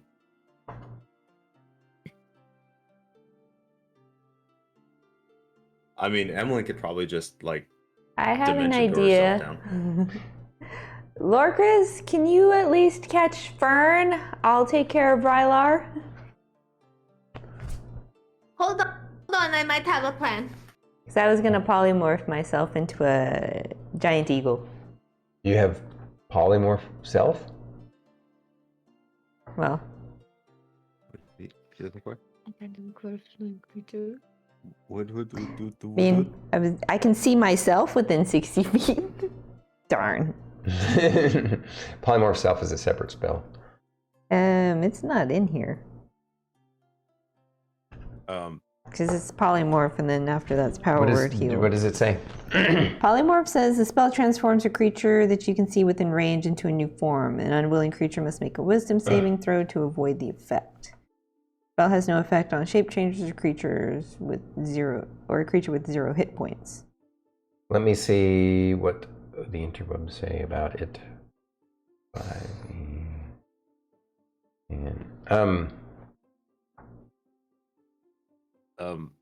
Hey, Emillynn, Yes? can she use your Yes, door? you can. You're right. Huh? Your door, right? The dimension door. Dimension door. Oh, yeah. You can grab Rylar, dimension door down to the ground, and I can catch Fern. Actually, Or I could summon a giant owl and it can bring us all down. Don't know if a giant owl could hold 3 of you. Or at least it could hold me. Or anyone else. Add a character. Your type of druid can't wild shape at all. Well, she could. But she doesn't know she can. So Rylar, this might be a good role playing moment. Rylar says, Miss Fern, you're a druid. Aren't druids supposed to be able to turn into animals and stuff? Why don't you try? Try real hard. and is Rylar within pretty 5 soon feet you of me? hear, oh my God, what are you guys doing? And you look down, standing at the edge of the door open from the guild hall. You see Silvus looking up at you guys. And he starts to walk towards you guys. No, stay put, Silvus! What? Fern cast reverse gravity. She cast what? Why did she do that here? How can she do that? Say it too loud. We don't want everybody to know that I could do that yet. Okay. And I'm going to cast Summon Fae. And I'm going to just summon a giant giant eagle and ride its back down to the bottom. What? You just ruined what I was trying to do. Trying to get you to wild shape. Oh wait, That was. she got distracted by Sylvis. I don't know. I don't. It's okay. I thought this was going to be a cool role-playing moment where you finally figure out how to wild shape. But if you don't want your character to learn to wild shape in this moment, then that's what happens. Yeah. Okay, fair enough. So she's too scared to do that, or too, maybe she doesn't believe that she can, or doesn't understand how she She can. just gets.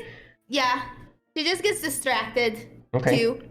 All right, so she summons an eagle to come get her, and the clock is ticking down, and And then.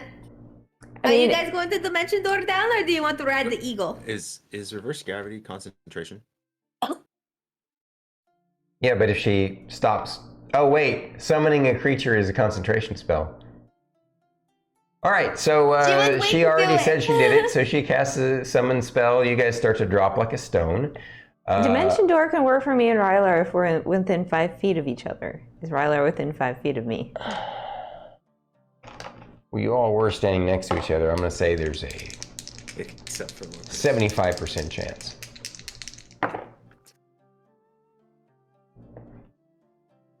And I rolled an odd 4. All right, polymorph it is. Maybe we can use this as a way for Fern to go. Maybe I could try that. All right, maybe. But at any rate, she as soon as she has the eagle grab her, the reverse gravity goes away. You guys start to plummet. You cast polymorph on yourself, and Rylar falls to the ground. I would try and at least try and catch Rylar before he hits I would the at least ground. try to catch Rylar. I would just let him go. All right, well, we'll say that all 3 of you try and catch him, but you trying to catch him means that you're going to take half the damage that he does. I mean, you're going to... Yeah. And you're really only going to be able to reduce his damage by... I mean, I guess you both would split... how would I do this? I mean, he's fallen 100 feet, so... That's enough time for Ray to catch him, right? Yeah, there's no time for Ray to catch him because she's casting polymorph on herself. Oh, casting time for polymorph is 1 action. No, I know, but it's... Oh, I see what you're saying. You'd have 40. You'd have to make up Yeah. 60 plus feet. What are of you movement. polymorphing yourself into? A giant eagle. Oh. So there'll be 2 giant eagles there. Yes. So, well, okay, because then you can actually... okay, there's a chance you I can can fly actually... at 80 You can just swoop down and grab him. Mm-hmm. All right, so make And me... Fern's gonna try to also make sure he doesn't hit the ground either, Make as you a a precaution. like an attack roll. So you're trying to grab him.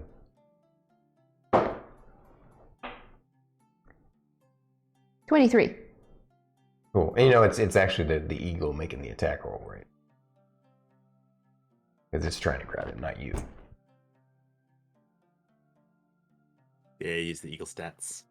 He's not, you know, you don't have to, like, really kind of more of a grapple.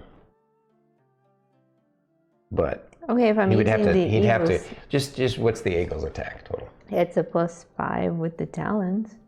Okay. So then it'd be 19. Oh, that's definitely still good enough. Like I was giving it a small DC for it to easily grab him. So it grabs him, or you grab him as an eagle, just as Fern, as Fern's eagle brings her down to the ground.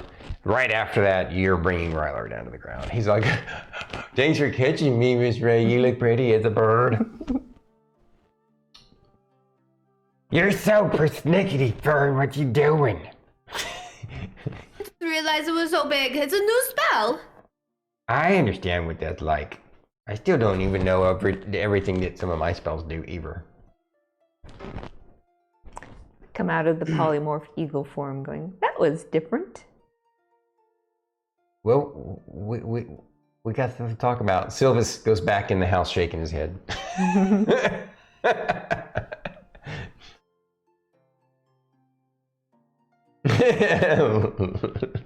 All right. That was great comedy, though. I appreciate that. So Fern, next time you learn a new spell, please tell us what it is before you cast it.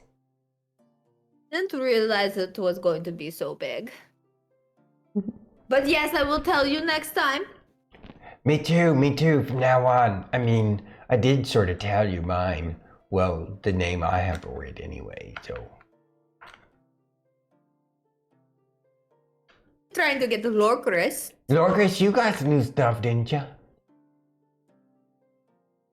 I saw you cast a spell on yourself before Miss Fern sent us flying. Did that keep you from flying?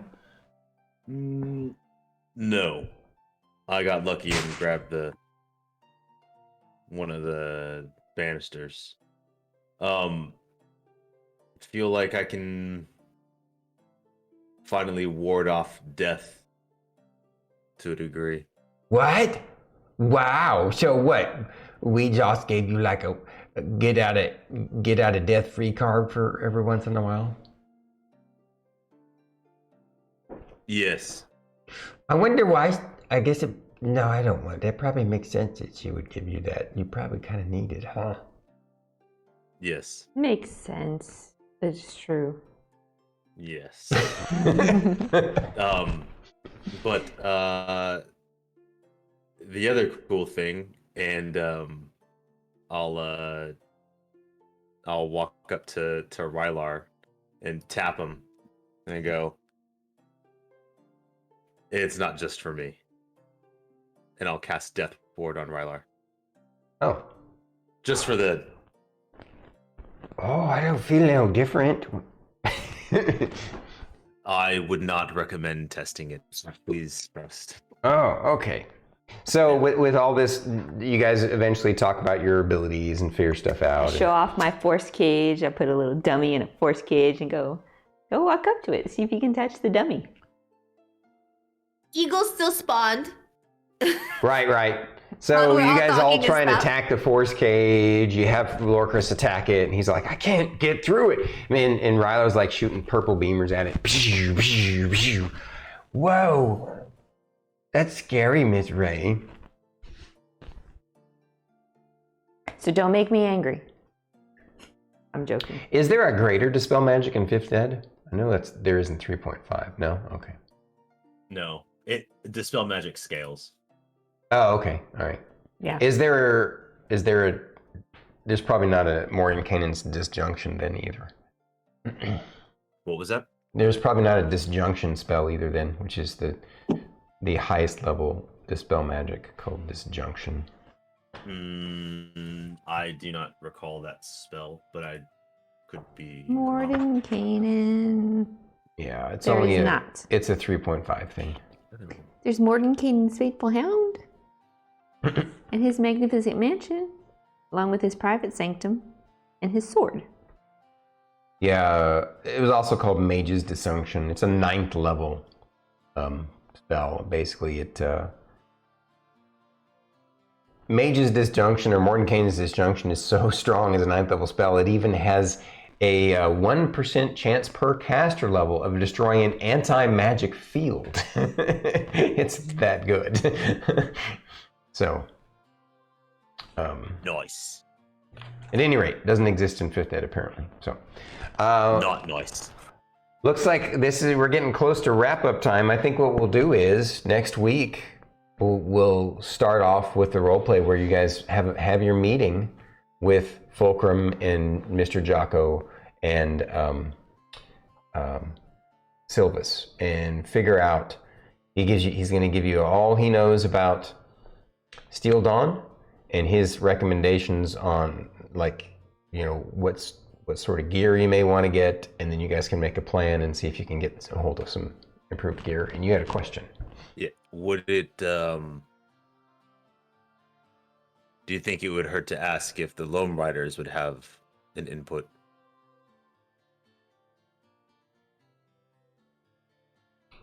Mr. Jekyll's like, oh, it's not a bad idea. We can ask and see if they want to share, but if they say no, we're going to have to respect their decision. That's fair. Absolutely.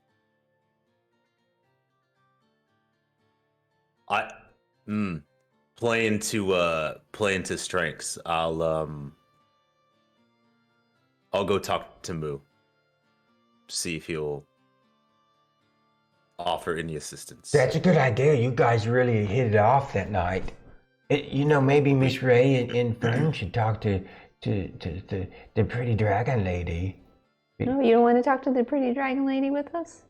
I mean, we should totally sure. bring Sylvis. But oh, that's a good idea. But you guys, my thinking is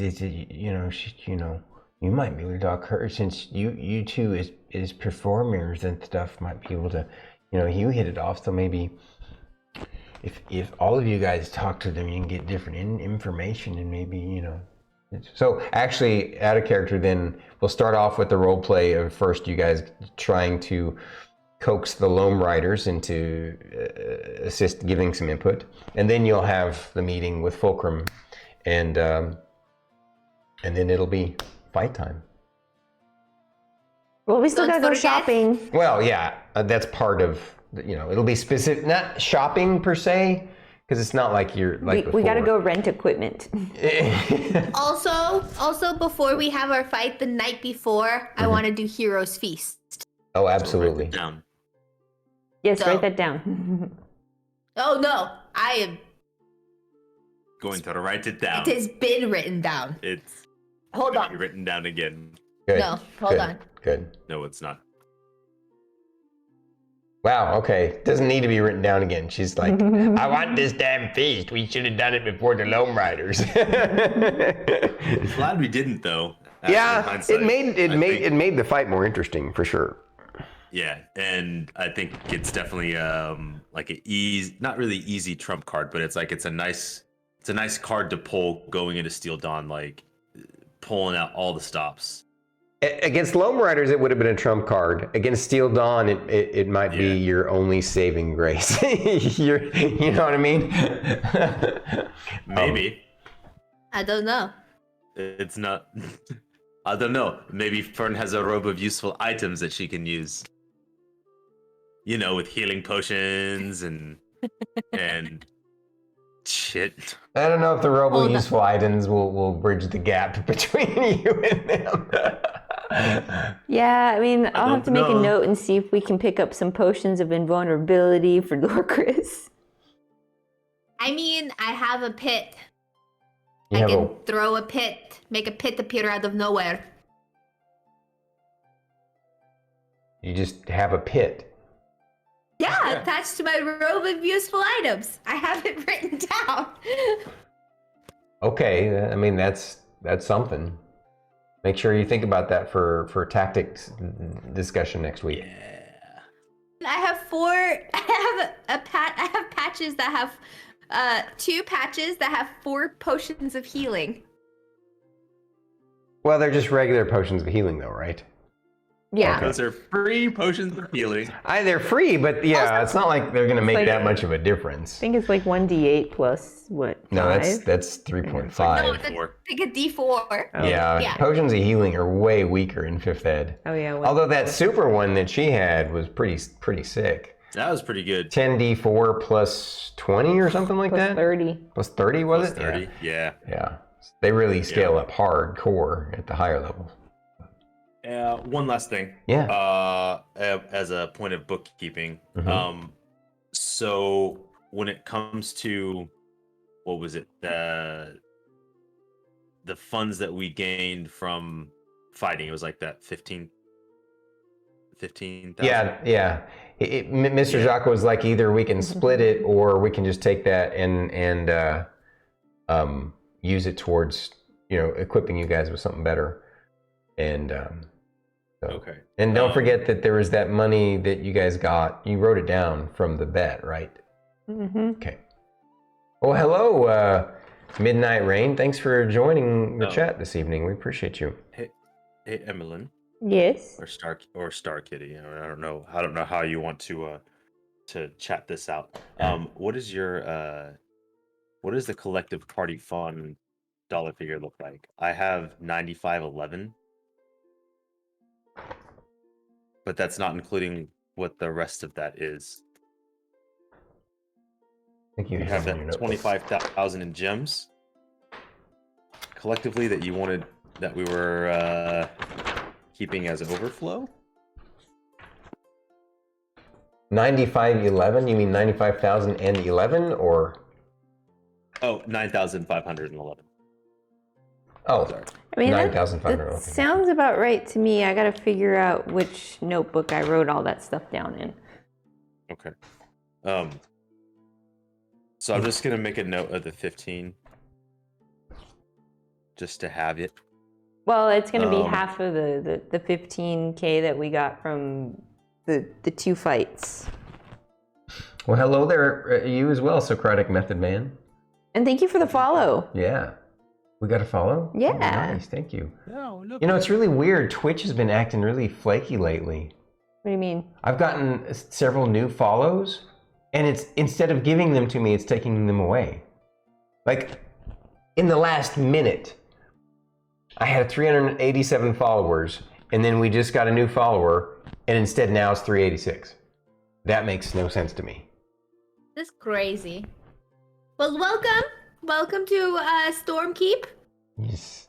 OG Blaze is correct. Your new personal quarters is going to be on the 6th floor, first door on the left, and then dining hall is on the 2nd floor.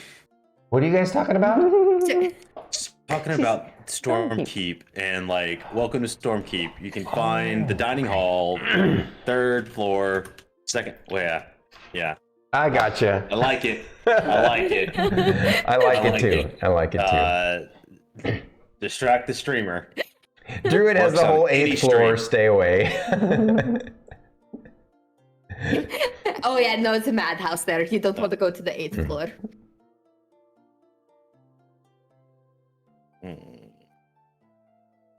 I love you guys so much. Thank you for making Stormkeep so amazing. Oh my god, all of you. Oh, I think OG Blaze actually, I have started to it. write this down. Because he So personal said, quarters. Socratic Method Man, welcome to Stormkeep, your fine and cozy personal quarters on floor 6, first left. And Druid was adding on. So brilliant, OG. So brilliant, Blaze Man. Mm-hmm. Emillynn, or Starkitty, you know, I have in the funds the 15,000 gold from the winnings for the Guildlock games. It just has its own separate tab. And then the 25,000 gems, that was from, I don't remember. No, that was the winning. Was that the winnings from Jocko's bet? I think so, Right. yes. Yeah. Yes, it was. Yeah. Because Okay. if I remember correctly, what it was 5-1 odds, and he bet 10,000. Yeah. Yeah. Yep. Okay. I just want to make sure I have enough notes so I can remember what we're doing. That's all I'm saying. Banana towel. Banana Tom, His I'm pretty personal sure your quarters quarters are right might next to have to OG Blaze. each visit.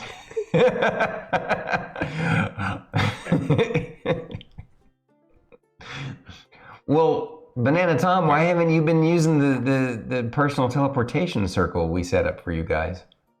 That is true. That's on the basement level. He's like, now y'all tell me.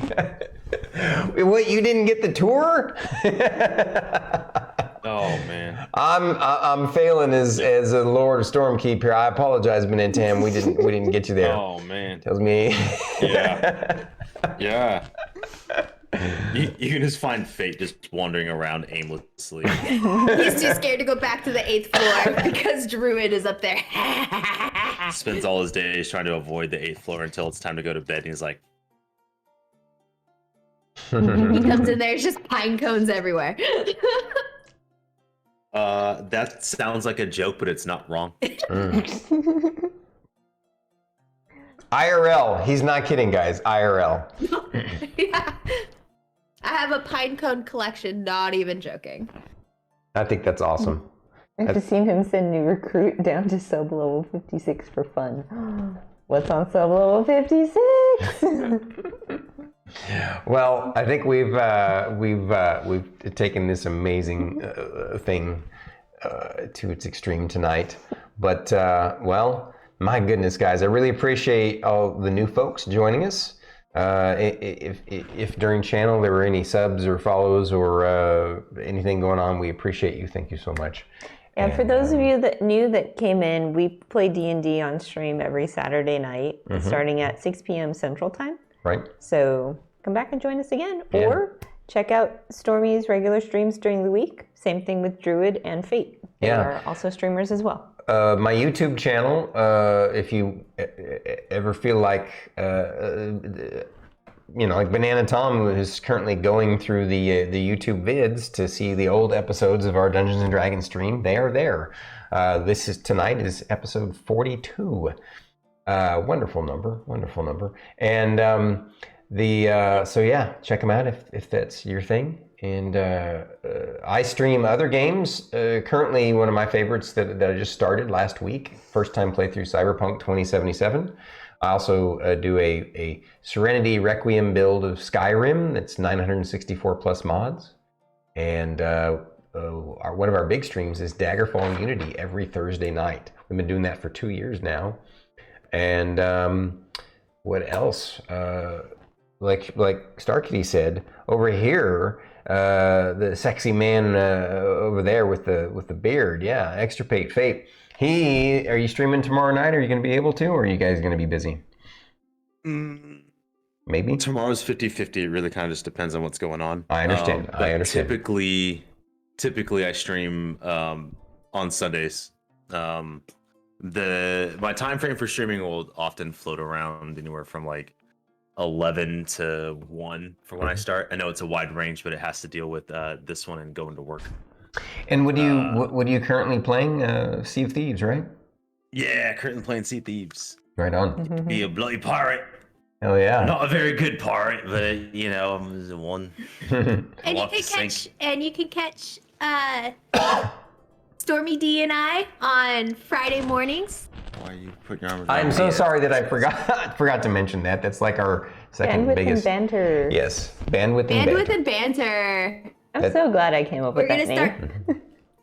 Honestly, the best. The best.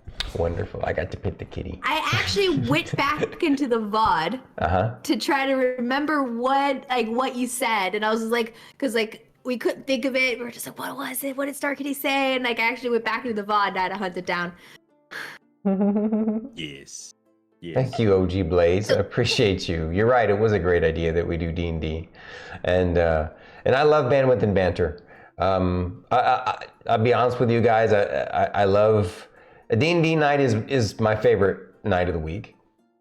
My second favorite stream is bandwidth and banter. Like Druid and I have such a blast, and we have so much fun. Yeah, and it's something we really want to grow and make special, and we're working hard on it. And have we talked about our new guests? Have we actually announced it yet? Our first guest? We have teased that Banana Tom will be our first guest sometime in February, hopefully in a couple weeks. Yes, and we can't wait to have him on the show.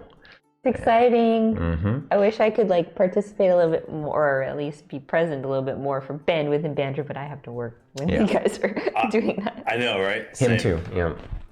It's okay. Fate and I will start our own one. One of these days, it'll be I don't know.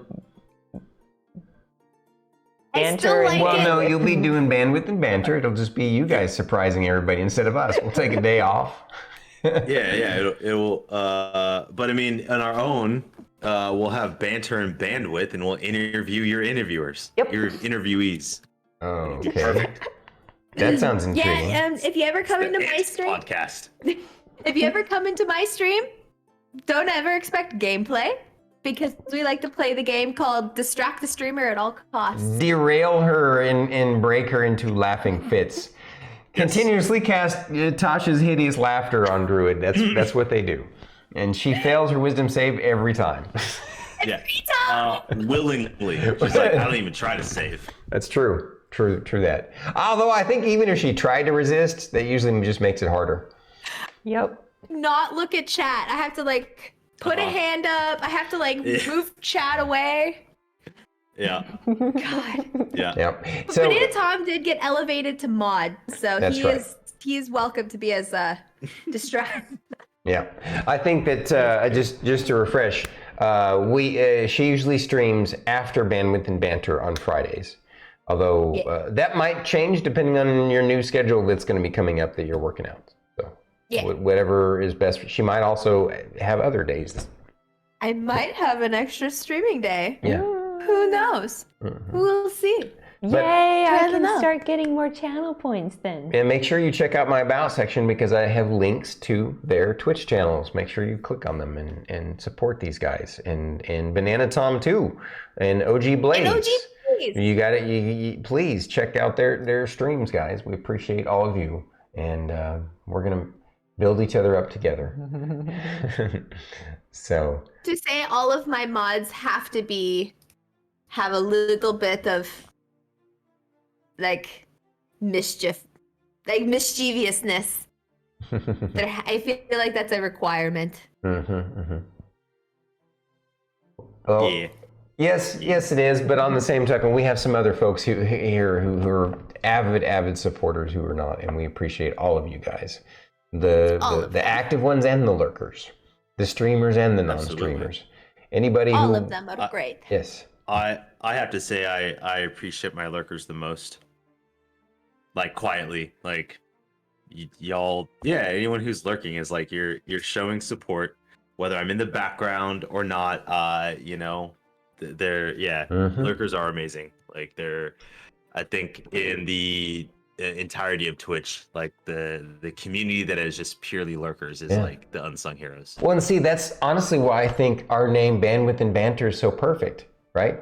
Because bandwidth are the lurkers who just share their bandwidth with us, right? Yep. And banter are the ones who share their actual banter in chat with us. Yeah. And they're both just as important.